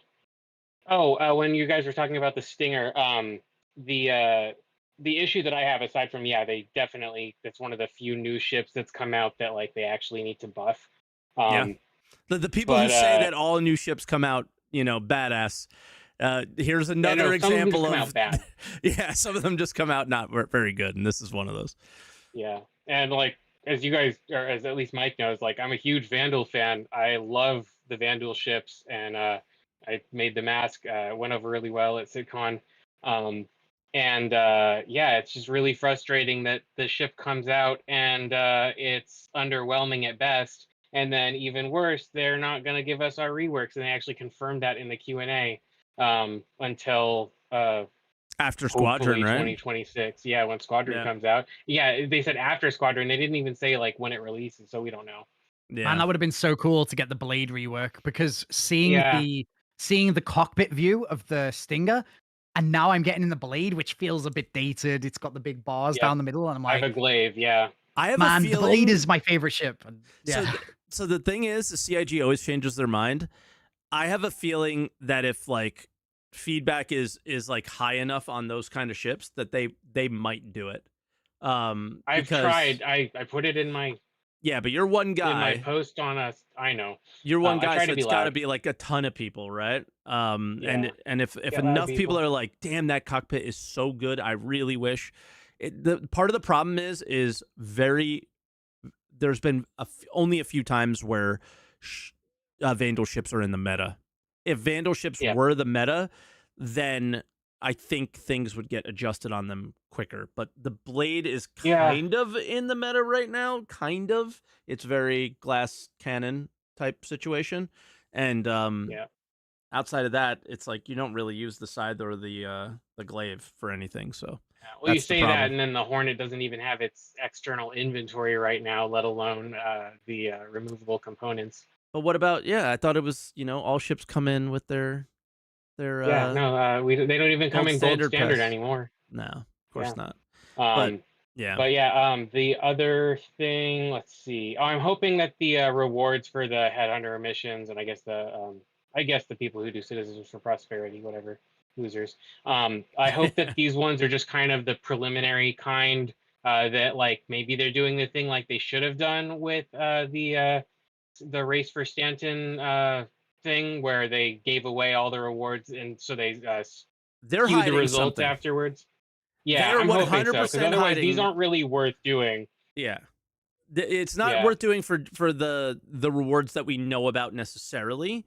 yeah, It's fairly quick to do. You can share it, so maybe the rewards meet the ease of the content. But I do think that they're trying to hold back because they recognized it was a mistake for the resource drive. That yep, sharing everything beforehand influenced people's decisions. for And sure. Yeah, I mean, I have not posted this on YouTube yet, but I went on a bit of a rant. Surprise, surprise! When I woke up yesterday morning, opened up my Glass, and it was neck and neck. And it is not neck and yeah, neck because people care. It is neck and neck because people don't care and they just want the skins. And it was yep. like, that is a problem, a big, Hmm. big problem. Because they keep talking about this story and that they're trying to tell these stories, right? And nobody gives a shit. Because if people actually cared about the story, they would choose a side. And Yeah, I mean, I care my about hope is headhunters, but yeah, I care about headhunters too because as an industry player, I think that there should be risky places to go. And if headhunters hmm, wants things to be chaos, that's what Pyro should be, in my opinion, is pure chaos all the yeah, time. And if CFP wants to make it Red Stanton, I don't want that shit. So CFP is cringe. Get him out of here. But that's yeah, just RP yep, because they both are exactly. exactly the same with different color skins in the game currently. You get the Yep. same missions for each group, and they do the same things when you walk up to them. They just turn around and start shooting Yep. at you if they don't like you. So I would love for there to be a little bit more there. If you are going to continue a second year of content being your focus, you gotta bring more. You gotta bring more to the table for me. I don't know what you feel about this, Spooner, but that's it for me. You got to give me more oomph to that I story for I me to think that care. I think that we've been so close with the Onyx stuff and Dr. Jarrett, and it's like I was really excited to keep going with that, and Yeah, maybe like because if this was a normal game, it's like Jarrett. Okay, forget about Jarrett for a bit. for no reason. Like, even though we know that he's a criminal and we should be out there getting him right now, that should be our next thing. Yeah. It's like now we have to go and do this kind of this thing that doesn't really matter. Like, you can just do both and get a skin, and it's like, Wait, okay, but what about Why? what about Jarrett? You got me He caring talks about to me over the Jarrett. loudspeaker. I never saw him. Where is he? I just seen a vandal. I just Yeah. seen a vandal, and now Where'd what he get it happened? from? And Nick's, Yeah. probably. So maybe the story's Yeah. not over. But yeah. Real quick, so there was a little Easter egg on one of the data pads that I picked up for the mission. I took some screenshots. It's for this entertainer guy in lore, Elroy Cass, and there's something that says submit a video by the 22nd of October, and the line is it's a surprise it's a surprise Elroy Cass fan club. And so I'm wondering if there's like a hidden something rather, a Maybe. contest that people should be uploading for, but I'll take a look around. I was going to put it up on the wiki. And then last real quick things. I have a thread up on Spectrum if people want to check it out. It is essentially suggesting that for PTU, any of the items that we would be farming for, we get like a box or a kiosk that we can pick them up so we can actually test stuff for Wicklow, for the event missions, for anything where you normally have to farm for hours because that stuff doesn't get tested, and it doesn't get tested because I feel like they sometimes just need patches to. and I think if we just start with full rep for everything, because That Yeah. you know, too. we wanted to test the new ships, we couldn't go and do patrols or whatever, right? And it, like, I'm not going to grind out doing all the patrols every time. There's a Yeah. PTU every month now, and then there's a new PTU patch every other Every day. day. It's like, yeah, you can't even grind it that fast. No. Like it would be like I don't think they could pay people to do it because there's just not enough time. If they just add another kiosk, make it a CIG inventory kiosk in PTUs, or even Or a just new tab automatically in in the your inventory inventory. kiosk. Yeah, Yeah. exactly. PTU Yeah, tab. Yeah, that's a great idea, actually. And that way, like, that tab is only unlocked in PTU. They could even lock it certain things behind waves if they wanted to, so that like they need a specific higher quality report. Evos get access to such and such, or whatever they want to do. But the point is, we can't test the stuff. Yeah. I feel And like maybe then they need to give dev tools to some testers in a way, because like here, right? How many patches was contested zones broken? Because no one is going to rerun contested zones every patch, and it only takes one thing to break. And for me, I'm not going to grind out all 7 key cards, go back to the exec hangars to figure out that the door's broken and I've got a kill zone, you know, the other side of it. And it's like, we need a way to like just quickly, maybe it's at the exec hangars, you can just print all 7 key cards, or just go up to them and just say insert card, even if, you know, you don't, I don't know, but it's getting the game's getting so big and something's usually broken, like Hyperion breaking there, right? Because of the code. So who was running Hyperion? Everyone was testing the new boss encounter and the frontier fighters, that no one was doing Hyperion. Only So reason it's- I went to Hyperion is because and into that room to find out that the code didn't work is because it was the first patch that the boxes were back. So it was just like, oh, I just want to make sure the armor's there. Yeah. Outside of that, I would have never went. Yeah. So yeah. And I know people who like in PTU want to go test this stuff, but again, the amount of time that you'd have to spend to invest just to go through it and run it once, 100%. Let alone any kind of repetition for confirmations or whatever. So Can you link me that? I'll send it up the ladder as much as I I'll can. throw 'Cause it in, I can't imagine this is a bad idea. Like any argument against this is idiotic. It's PTU. Yeah, I just dropped it in. Thanks. One of my favorite things was doing like orange missions and red missions, but there was like a patch where they just didn't work, and it was like, Yeah. oh, like this is my favorite thing I do every single day for like an hour, and it just didn't work. And it was like, well, because I didn't grind all the rep in PTU to test it. It's like, who's doing it? Like if I'm not doing it and I love doing them, no one else is doing it. So silly. So yeah, if you guys want to go and contribute to that, please do, because I think it's a great idea. And then I put it in YouTube chat as well for you guys watching on YouTube. But yeah, Shark, anything else before we go? Last thing, so I know I mentioned it before. I'm a blacksmith, I make blades, but I also do other things with like electronics and whatever. If you wanted me to make you a sign with like LEDs or whatever, if you cover materials and shipping, I'll make it. Okay. Yeah, we'll talk. Just tell me what you want. That'll Yeah, be cool. Sweet. Yeah, we'll talk after. But cool. Yeah, Sharks, you guys take care. that's where I'll leave you, man. Be good. You too. Bye now. All Bye, right. Shark. Next caller, Campu. Campu, can you hear us? Muted currently. Yeah, can you hear me? Perfect. Yes. Hey, Perfect. Campu. How you doing, dude? What do you want to talk about? Yeah, I was more thinking about, well, to be honest, I didn't join last week because Croncy wasn't there. Oh, so now it was what's up? He's not here. What? Yeah, I'm sorry, buddy. exactly. So now I'm like, you know, third attempt, that's too much. So I just wanted to talk more about like 2026 after Sure. SitCon and everything. Sure. If that's cool. Yeah. Yeah. It's not gonna be super long. I wanted to have like a little bit of like a positive conspiracy almost because like everyone I was also obviously a bit let down just because it was just not a cool sitcom like usual. Especially by the lack of features. But then the other day I was thinking about what would CIG in like a meeting tell themselves what went good with the game this year and what didn't go so well, right? They told us at the beginning of sitcom, I think. Exactly. Yeah. And only the good, obviously, Yep. right? Of course. What went well was like content. People who play the game a lot always had stuff, right? Mhm. That was cool.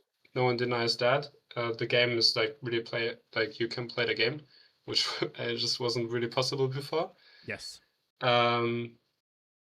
But what was really noticeable for everyone was like this lack of a future vision and like features and all of this. This really disturbed people, also no ISCs and nothing like that, right? So and CitizenCon in a way just made that worse, right? Because we didn't have anything about that.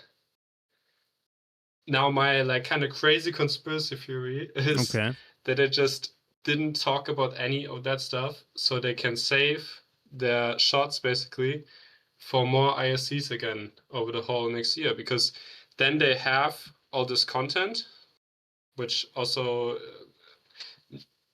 not releasing Nix completed is perfect for that too, right? Yeah, 'Cause you they'll can have, like- slowly release throughout the year. Yeah, every then you month there get- could be something new. Yep. Yeah, who knows if it's going to be every month again, because like Jared talked about like eight times about how horrible that is for everyone. Yeah, the But, devs are 100% burned out. Like, Yeah, maybe we can give them like every 2 months. Less than that. No, whatever works best, of course. But then you have this content patches, and at the same time you can have maybe tech previews, ISCs, maybe even feature patches if we're going really crazy, of like these small features, because Chris and Rich both made like very strong statements on features this year. I didn't even really realize until I watched it again. Chris, of course, it's Chris, so who knows? He said they did I don't really remember the exact words, but he was saying like they did a lot of work, and over the next year we're going to have a lot of features. And I remember Rich actually said, and this is a new term for Star Citizen, very, very soon, trademarked. We had very soon and we had soon, but very, very soon is actually a new thing. yeah. So I kind of got like this hopium conspiracy theory going now that maybe they want to have like kind of please both sides, like have, what did you say, like have the cake And eat it too. something. Yep. Yep, you got it right. Exactly. Yeah, and now you can call me crazy. I don't think you're and too crazy hope because you're I mean addicted. they definitely mentioned multiple times during CitizenCon that it is what we're showing you and more. We're keeping some things back. Like they said it a few times. Are they keeping it back for ISCs? I don't think that that's that crazy of a take if Jared can like put his ego aside or something like that and hear actual feedback. I think everyone knows Yeah. that Jared is a very big fan of himself. I'm not putting him down there. That's a joke more than anything. But if you actually listen to the feedback from this year, we want more Jared. Like that. Yeah. Like I don't know what else to say. Is we want more ISC. I mean, maybe less Jared, more ISC. But I want to see Jared every week. I want to see his face in the Exactly. intro and outro every week. Whether it's an SCL or an ISC, I want to see that man every week because what comes Wait. with it is so much better. But if we're not getting inside Star Citizen and we're not getting a Star Citizen live, then we need a play along for a dev. We need like just something. stick a dev on camera for an hour playing Yeah. through some content that we play every day. Like get him doing a few of the new missions, the frontier missions. Just get him flying around in a ship. Show us that these guys played the game. Like it would be awesome to see Elliot playing the game for a bit. Zach playing the game and testing out his new weapons and laughing. You know, look how crazy this pulverizer is. Yeah. Like, man, if we're We'll not deal with getting that. shows, Yeah. if we're not getting shows, just get them on camera for a little bit each week. Yeah. And the thing about that is I think that it's an absolutely fair thing to ask now, but up until halfway through this year, that could have never been possible. They tried it once. It was awful because there are so many bugs that it's completely unplayable. We are not in that stage anymore for the first time ever. So, to ask anybody to play this game a year ago would be unreasonable. But to say, hey, a little play along on an SCL nowadays, I think is actually a reasonable ask. And if you have nothing, they do play tests internally. I imagine they have some fun with them. They sound like they have fun with them. What's wrong with doing one externally with us? Maybe not. It doesn't necessarily have to be with us. They can have their own server, whatever.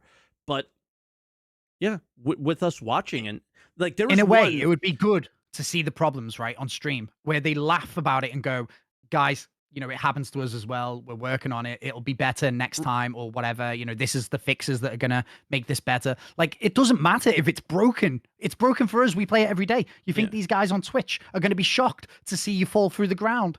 Like, no. Remember we do that Todd every Pappy? day. Remember Todd Pappy? They did this once with him. And let me tell you something. That singular SCL restored more confidence in me in Star Citizen and their development than any other content they have ever put out ever. Because he walked through, he knew every piece of the content that was going on. He was extraordinarily knowledgeable about it and knew the issues that were there, was aware of them, all of it. And I was like, well, shit. Okay, they get what's going on. I don't need to be as worried anymore. That restored so much confidence in me. But what do we get now? We get a bunch of kind of cinematic stuff. And then when we do get the Star Citizen Live, it is very clear that not everybody is aware of everything that's going on. And it's like, and it starts a bit with the host a little bit for me. Jared's gotten a lot better with that over the years. But there's a lot of times where there's like this very clear follow-up question to a thing that we're all dealing with in the game, and they're just like not aware of it. And you're like, oh shit, I would have loved to know that, because that was the opportunity to ask it, and you just didn't get it. And then to Jared's credit, he's got that chat open and people will spam and say it, and then he'll go and do it.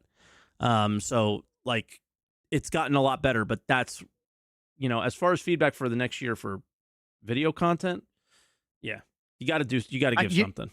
You know what? Just on this topic, sorry, and then I guess we could then move on. Lars, because he streams, right? Yeah. Usually he's just playing Battlefield or whatever, and I actually kind of just like watching with him, and he's in my org. like we a play really Star nice guy. Citizen a lot together. Yeah, dude, he a really great guy, right? So I watch him play like Battlefield and whatever else he's playing. But when after the Onyx facilities dropped, he was just streaming that, and I was like, oh, cool. Let me Yeah, and it was so fun. It was like and he made that cool content. watching him. Yeah, it was cool watching him experience the thing that he made. And I obviously I'm not talking to, like, I'm not asking him developer questions. I'm just watching Yep. as if he is a streamer like anyone else.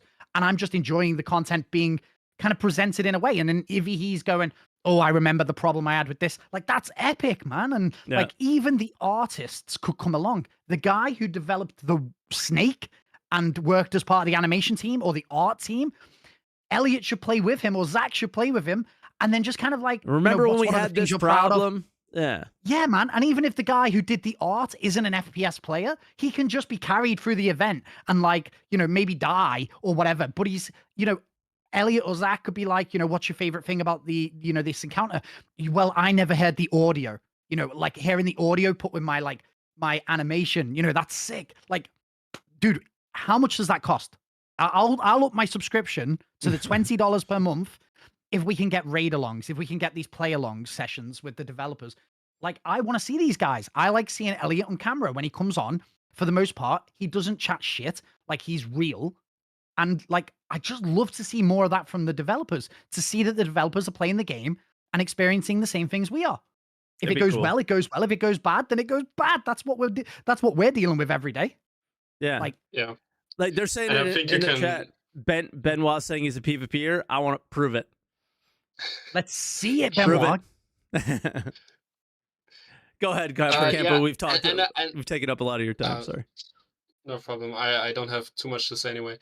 But the developers always also say about SitCon that they really appreciate that feeling that they can like show off what they did, right?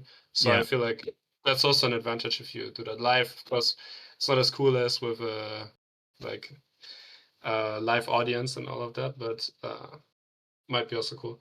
But I think that was really the big negative about 2025, was this feeling that we didn't really go anywhere, and we also didn't hear about where we're going, right? We just got cool stuff here, cool stuff there.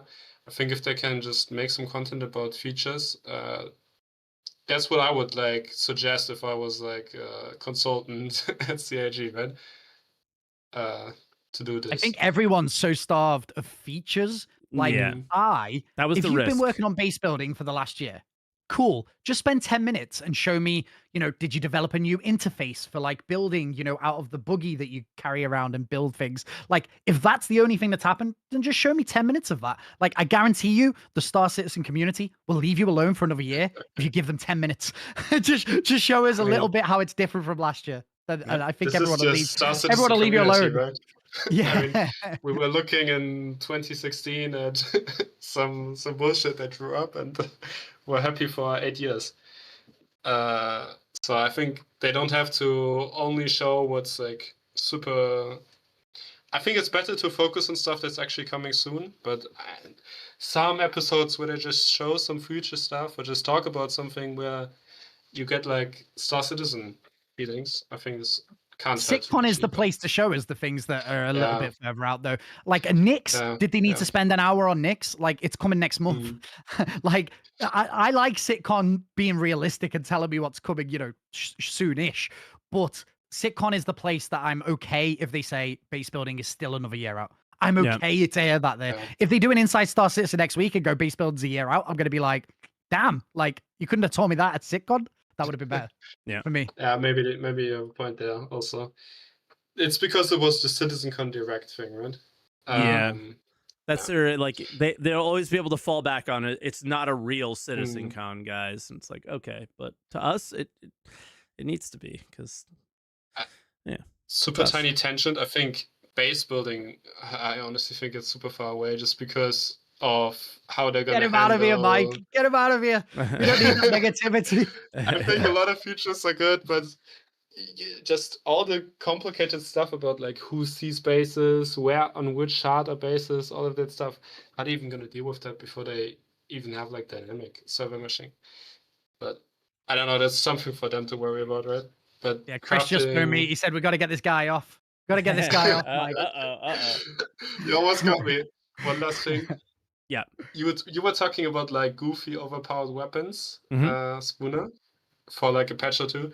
I think Yeah. that's super cool, and I hope that with crafting we get like some fun builds for like They one showed patch, off. two I mean, patches, everyone.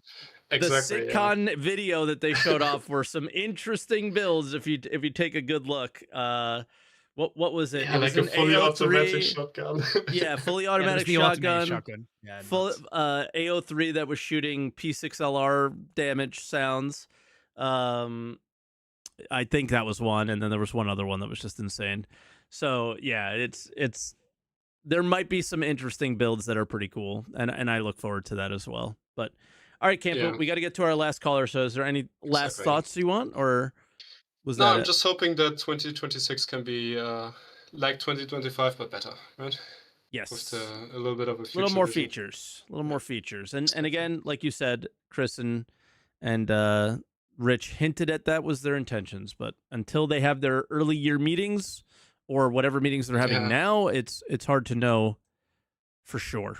So, exactly. all right, brother. All right. Thank you so much for your call. We'll talk to you soon. Thanks, Campo. Yep. Right. Bye now, Campo. All right, and then High Lord is next and last. High Lord, can you hear me?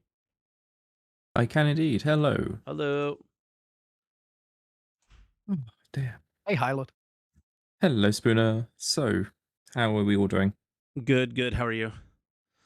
Yeah, not bad. What do you want to talk Having a fun day about? today. So I think out of the last year of patches, this patch launch has been the roughest one that we've had so far. So I know this is just my experience, but the first day we had all the inventory issues and you couldn't move anything for 5 seconds. The next morning I log on. I literally add a repeater and then some palisade shields to my Gladius, take off a cooler, log out of the shard, try logging in 5 minutes later, met with a 40k error for a good 2-3 hours. I then log in and I've lost my personal hangar. It's like, okay, right. What do we is go the from here? Star Citizen telling me not to play? This Don't patch? touch me for the next month, basically, is Yeah. the vibe I got. Yeah. In regards to the mission content, I like what we're having now more than some of the other stuff we've had. If you go back to this time last year when we had the it was the slices content. The missions were nicknamed the cheesecake or something like that. It was all around the slices. We had shareable missions we could all do as a group, and you earned points and you had to complete, there was some bunker missions to go through and do. And you built up by doing the first one, second, third, and you had a proper progression linear mission system. I would like to see more of that with the shareable points where you can do them as a group. Yeah. Do you know what I miss out of all the missions we got that were my favorite? Was the one where you went out into the middle of space and you fought off some enemies and shot the cargo hauler and then looted the cargo off the hauler and then turned it in. That was my favorite of all the missions we got this year. I'm trying to think of other ones that I loved. That was the early V1 resource drive or supply or die. Supply or die, I think it was. Yeah. I love that. And then one. we cheesed it by doing the bounties, which then is why all the bounties lost all of their copper and corundum, and then we weren't able to hand them in anymore. Yep. I think but that was really Xenothreat good was sandbox my most, combat. the new Xenothreat, right, where you could steal the Idris after once you were done with it. So before the Idris came out as well, wasn't it? So it was everyone was able to steal an Idris and fly around. That was really fun because it was that first time CIG had shown us hey, kill everything on the outside of the ship, board the Idris, kill everyone in FPS, and then go and steal the ship or whatever, kill the pilot. That was so fun. And the trailer for that was epic. And did they use it felt like they used content creators in the trailer? It was taken from an org. Oh right, okay, because you had comms, didn't you? As they were. Yeah. That was so good. That was really good. And the trailer they made for that was cool. And yeah, I felt like they really hit it out of the park with that Xenothreat. That was solid. Yeah. No, but I would love to see, even going into next, some more content that you have a progress bar like we have now and we had for Resource Drive. You can see your progress clearly in the journal rather than typing in a command to see how many of the missions you actually did. And then when the next patch rolled around, no one got any rewards because it just didn't remember you, so you all had to submit tickets to go, I did these events, here's the screenshot for them all completed, please skip. But I want different content, so it's not just we're going around, going to a bunker, killing one good guy, collecting something, flying back, rinse and repeat. We need variety like we had last year. That it feels very, very, very like rushed, and like we'll do the minimum to get you through a month before the next big content, and it's like this is something just to do to fill 4 weeks, and then we move on. I That's think what they've feels made a towards the end mistake. of the year. I feel like they've made a mistake, you know, with gating the content weekly. Destiny is like, it's taken Destiny forever to learn that that was the wrong approach with it, because people don't like being gated like that. Whereas I feel like maybe if you'd have just done that first, the first set of recon missions, it then just unlocks the next ones. And maybe you do it all in the first week, but then you just have to, you don't have any content left for the rest of the month or whatever. But I feel like giving players the choice of what they could do, because I'm not really that bothered about the ones where you have to go down to the bunker. But the ambush ones, I would have probably spent hours doing that. And then the one where you go and kill the Polaris in a Pyro or whatever, that was really fun in the PTU. And I would spend hours doing that again here. But obviously I'm locked out. So I'm kind of like, I'm not going to rush through these first ones because it's not the part of the mission that I like the most. And I think like gating it behind weeks, it doesn't really make sense in 2025. Like what if someone's on holiday, you know?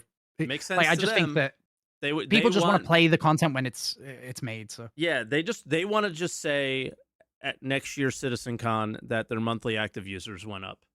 Like I feel like a lot of the stuff that they're doing is to create, like, to build up these artificial metrics that don't matter to the people who play the game at all. It just matters internally to that are markers that are we are doing better than we did last year. Funding is up, monthly active users are up, playtime is up. Therefore, we must be doing something right. But that doesn't mean that you couldn't have done something better. And that's the kind of argument that we're having here, right? It's board meeting shit, and yeah, I see that in the Twitch chat, and it's like we're not here for board meetings, we're here for a good time, and yeah, I don't know. I'm okay with the weekly gating because if I didn't, then I would like the first time they ever did this, it was like every Tuesday the org got together and they did the content.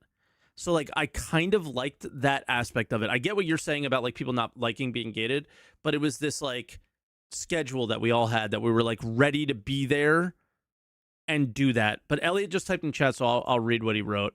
We prefer the resource drive approach. All missions are active, but the goal takes the time. Yeah, that was also brutal for a lot of people too. So I don't know. It depends. I think both have their negative, right? And he said Frontier Fighters finale was already planned, and so this is what it is. Okay. Cool. But if we had, like, say, 2 missions on the go, so rather than at the end of the month, that mission going completely, give people more time to do it, but give us more content to do in that regard. So, like, increase the requirements. Like, the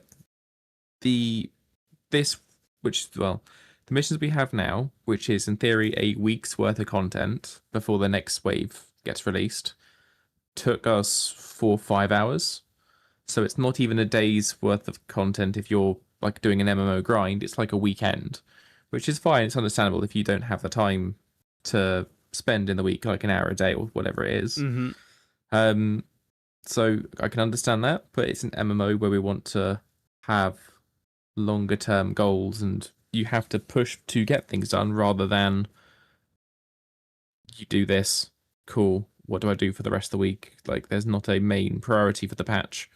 So you'll have like an active weekend, and then you'll have lower numbers until the next wave, like every Tuesday when the patch gets dropped or whenever they release the next set of missions. Yeah.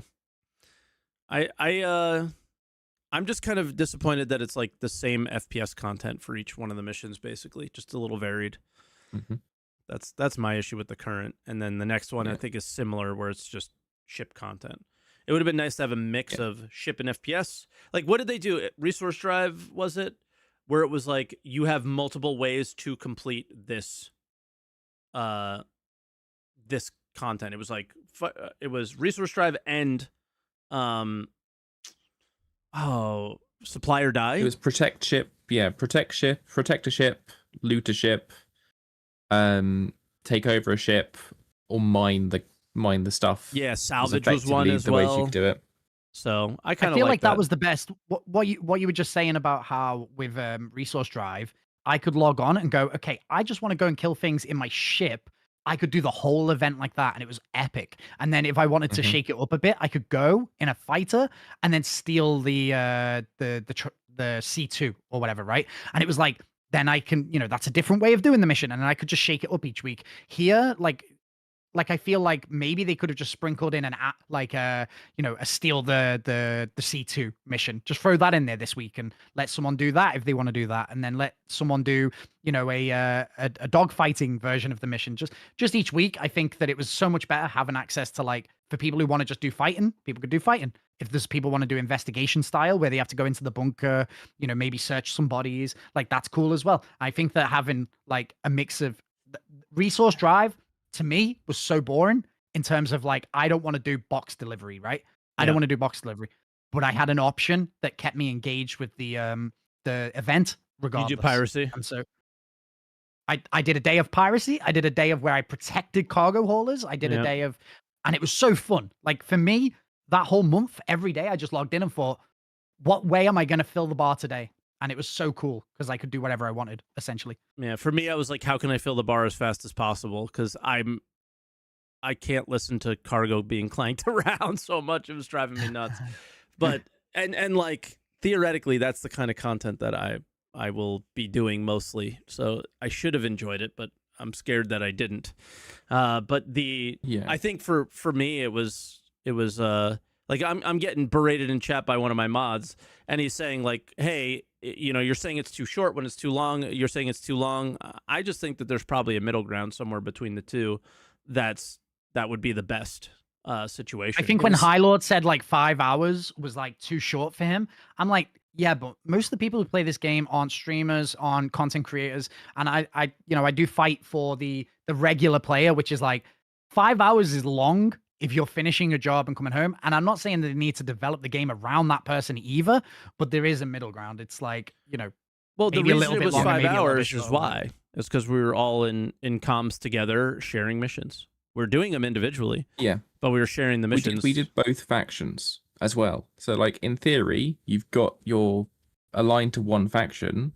So, in theory, you'd be doing one of the factions. That should be the goal for that. But we did all of the available content. Yes, we were in a group and doing it as a group, which we couldn't do for Resource Drive, which is why Resource Drive felt like such a slog, because it was a solo event effectively, because the rewards weren't split. Whereas this is split, but the number is a lot lower than Resource Drive. But when you say you're doing it in a group, comparable- were you just sharing missions? You weren't playing together in the same ships, were you? Yeah, we were in me duos or trios. Me and the mod who was yelling at me were in a ship together. He was in the turret. I was flying the ship, and then so we were splitting up in groups of two, and then because the thing is it's difficult to share a mission. Like, you had to, if you had a mission, you couldn't get another one, but somebody else could if they didn't have that mission yet. So we would share right before turning in, and just get through it right away. And that's how I'm going to complete this mission. I'll be honest with you. I'm going to complete the mission by, like, maybe I'll do 1 or 2 on stream, and then like the lads will probably just be doing their own. Yesterday I was a little bit bored because I was like, who wants to jump in and do some of this? And like everyone was off just doing the bar mission on their own. Yeah. So I know what to play with. What I did was I finished Headhunters, and I did half of CFP off stream, and then I came on stream yesterday and finished CFP on stream. And I was like, there it is, done and dusted. And I look forward to next week where it's probably a little bit more engaging. Yeah. Like, the missions are designed for like either 1, 2, or 3 people. Like, you can do them solo, you can do them easily as a duo. As a trio, it just makes them a lot faster because you have one person sat at the turret, the other person jumps out the ship while the main one's flying it. He goes, picks up the pad, jumps back into the ship, and you do 2 of those. Then you go back to your space station, hand it in there, and then go again. Oh, and let me give some advice how... for some people, because I see in YouTube chat, the Silver, dude, I feel bad for you. Spawned in Pyro because he thought it was Pyro only, because it's fight for Pyro kind of situation. of the 10 servers that are available, my understanding is 8 of them are in Stanton and 2 of them are in Pyro. So none of the missions are working well in Pyro because everything is falling through the ground and all this stuff. They did not choose good server distribution. So if you are going to do these missions, do not do them in Pyro, folks. They might fix it for week 3 or something like that. But it is rough for this week. Go to Stanton if you want to get your tracks done. Just a word of advice there. And if you are doing them in a larger party of, let's say, three groups of 3, spread out between Hurston, Microtech, and ArcCorp, because then you're running that area's missions, and so you're not overlapping, but you can still share them across the main server. So you can then pick up more missions faster, go to less populated areas, and just do the missions there. It just felt that this was sort of group content at last, but not enough to be like a regular get together to do a bit more of it. This was a one and done scenario. Like this was all solo content. I felt like this was all solo this week. I think that it feels like if you're doing it as a group, that's like an option, right? But I felt like this first week is all soloable. The second week is soloable, but if you've got a friend on the turret, maybe it's quicker because it'll be the ambushes. And then obviously the last week is where you assemble the squad to take on the Polaris. That's how I felt with it. And by the way, like I haven't really spoken to, because I don't really have an org or whatever, but I haven't really spoken to my community about what we're doing. I never really arrange anything, but I just felt like everyone was off just doing them. And I couldn't even get anyone to come and play with me and do what we would normally do, which is like the red patrols or whatever for an hour. But I couldn't get anyone. Everyone was off doing their own missions. Yeah, they want to see bar go up. It's a motivator. Bar go up. Yeah. Bar go up. It's bar go up as quick as possible, which is like the great things that we're getting now is Resource Drive had a bar. You saw it go up slowly because you were mostly doing it on your own, because if you did it with anyone else, you were just splitting what resources you could get between you all until the last month when they had a bug and you were able to complete the mission in one ship, basically, where all the resources were spawning and you had like 800 SU being turned in by one C2. It was insane. But yeah, at least this one, you share your progress rather than it only going to one person or splitting out between everyone. You're doing the same missions together. You're getting the same mission progress, but the cash is splitting, which I think is the correct way to do it. Correct. But they could have potentially made the number like 2,000 or 3,000 in terms of actual hand-in progress if we are doing it in larger groups. Or, again, have scattered rewards throughout the bar. So you only need to get to 1,500 to get, to be considered done, but you can go further if you want to continue that to help progress the faction and get them to win effectively. Unfortunately, that's the part that's missing is we don't know why we're working, like why you're choosing one or the other. If you knew why, it would motivate your decision more, but they can't tell you too much because then it would motivate too much and you would choose one side or whatever. So yeah, it's a weird situation. I felt like they got that balance right with the resource drive where I wanted the black and gold armor. That was Hurston. But then it was like, where do you want to get some discount for, right? And it was like, you're going to get a bit of discount at Hurston shops. And then that's really great. And then Hurston will fly the flag at the jump gate. And it's like a little bit of that in this context would have made a bit of difference, right? Is like, oh, if you're going headhunters, then you get some discount at like, I don't know, checkmate or whatever. Like, I don't know where the guys, spawn, but just a little bonus like that would have made a massive difference. I think you probably would have all the pirate, because I've got because I started my community when we were doing contested zones. A lot of my guys are like, when are we going back to pyro? But maybe that makes a difference, right? All my guys who are usually pyro would take headhunters because they're spawning in obituary or checkmate. So a little discount at the shops might have made a big difference. Yeah. It would have been an actual war between the factions. Yep. So I like to see real impact. Like I've played MMOs where like entire cities that people used to be in were destroyed. Like literally something like Siege of Orison destroying Orison. Like the shops aren't there anymore. Things are on fire. You wake up in the patch and you're like, what is happening? You're getting shot, and like you got to get out and then fight your way through and actually save Stanton.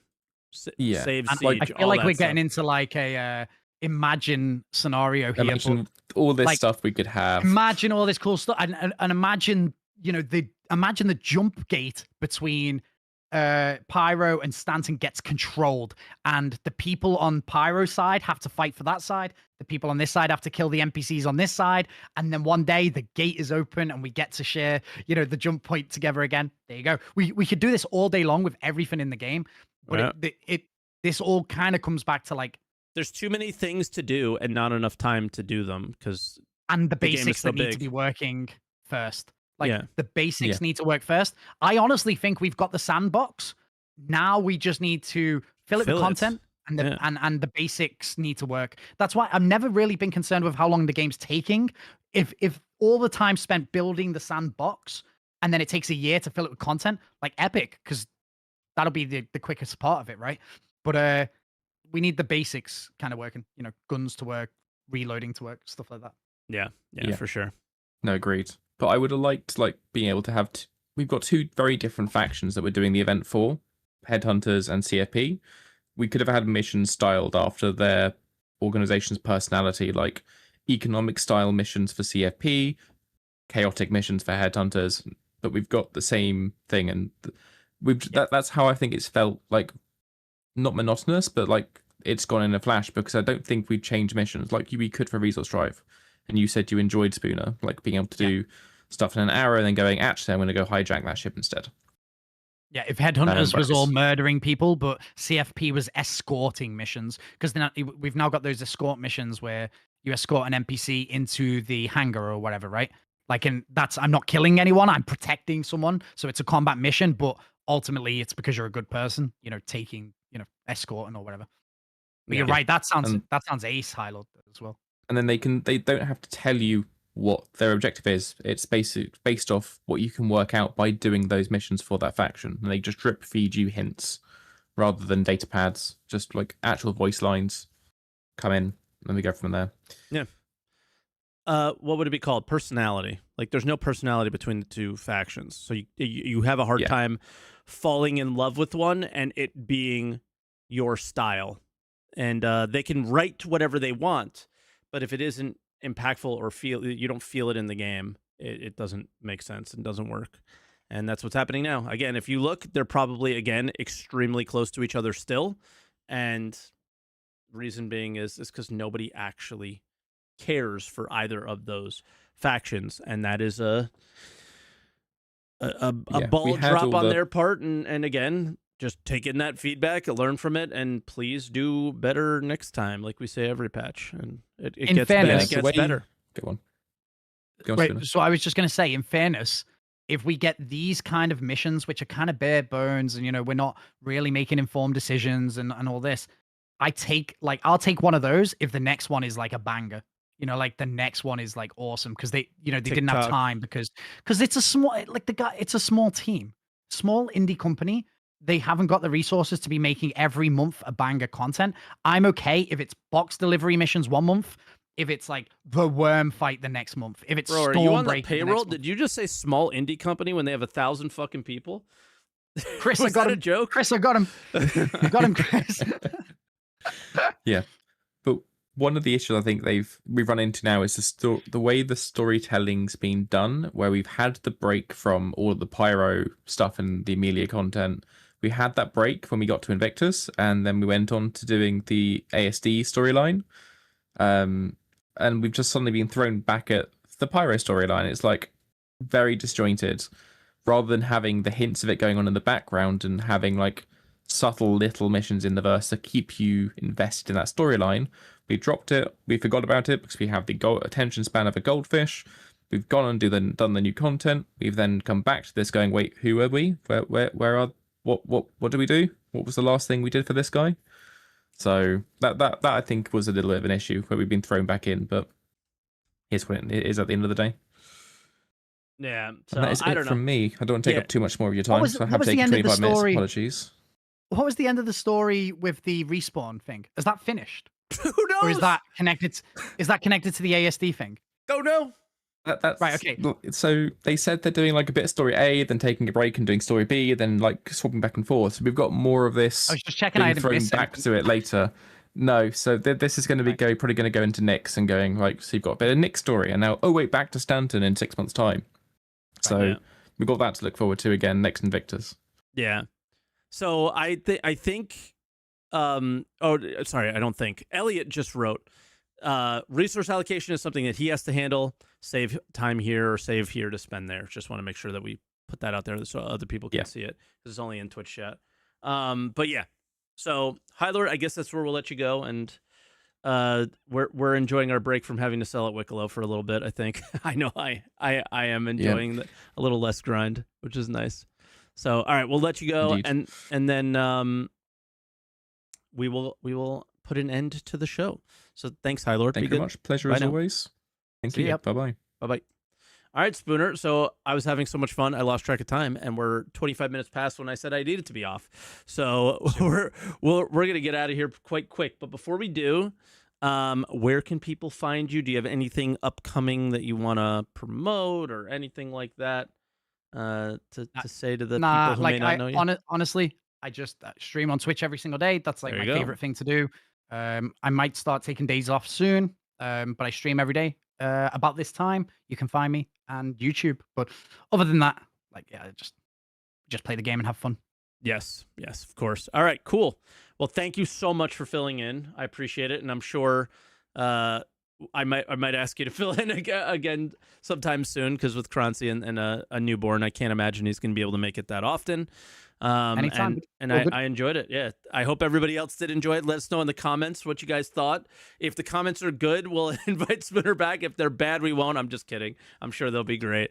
And yeah, because I had a great time, and I thought it was a fun convo, and yeah, I get on with Spooner very well, so I think it works out.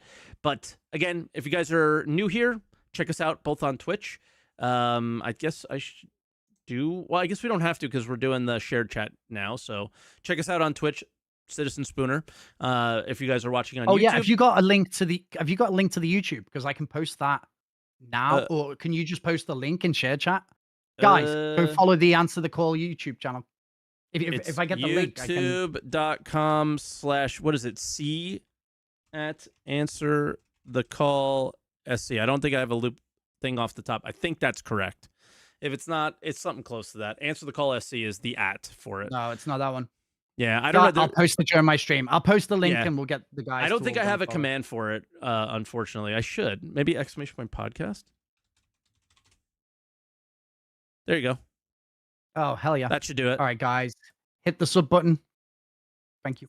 There you go. And yeah, thanks for watching, guys. Appreciate it. And we will see you next time. But here's the thing. You got to do the cringe thing with me. Do you have your phone near you? Yeah. Do I have my phone with me? Yeah. Is it near you? Oh, because I listen to the podcast. Do you usually do something on camera for it? Yeah. I usually hear it because I'm out walking the dog when I watch it back.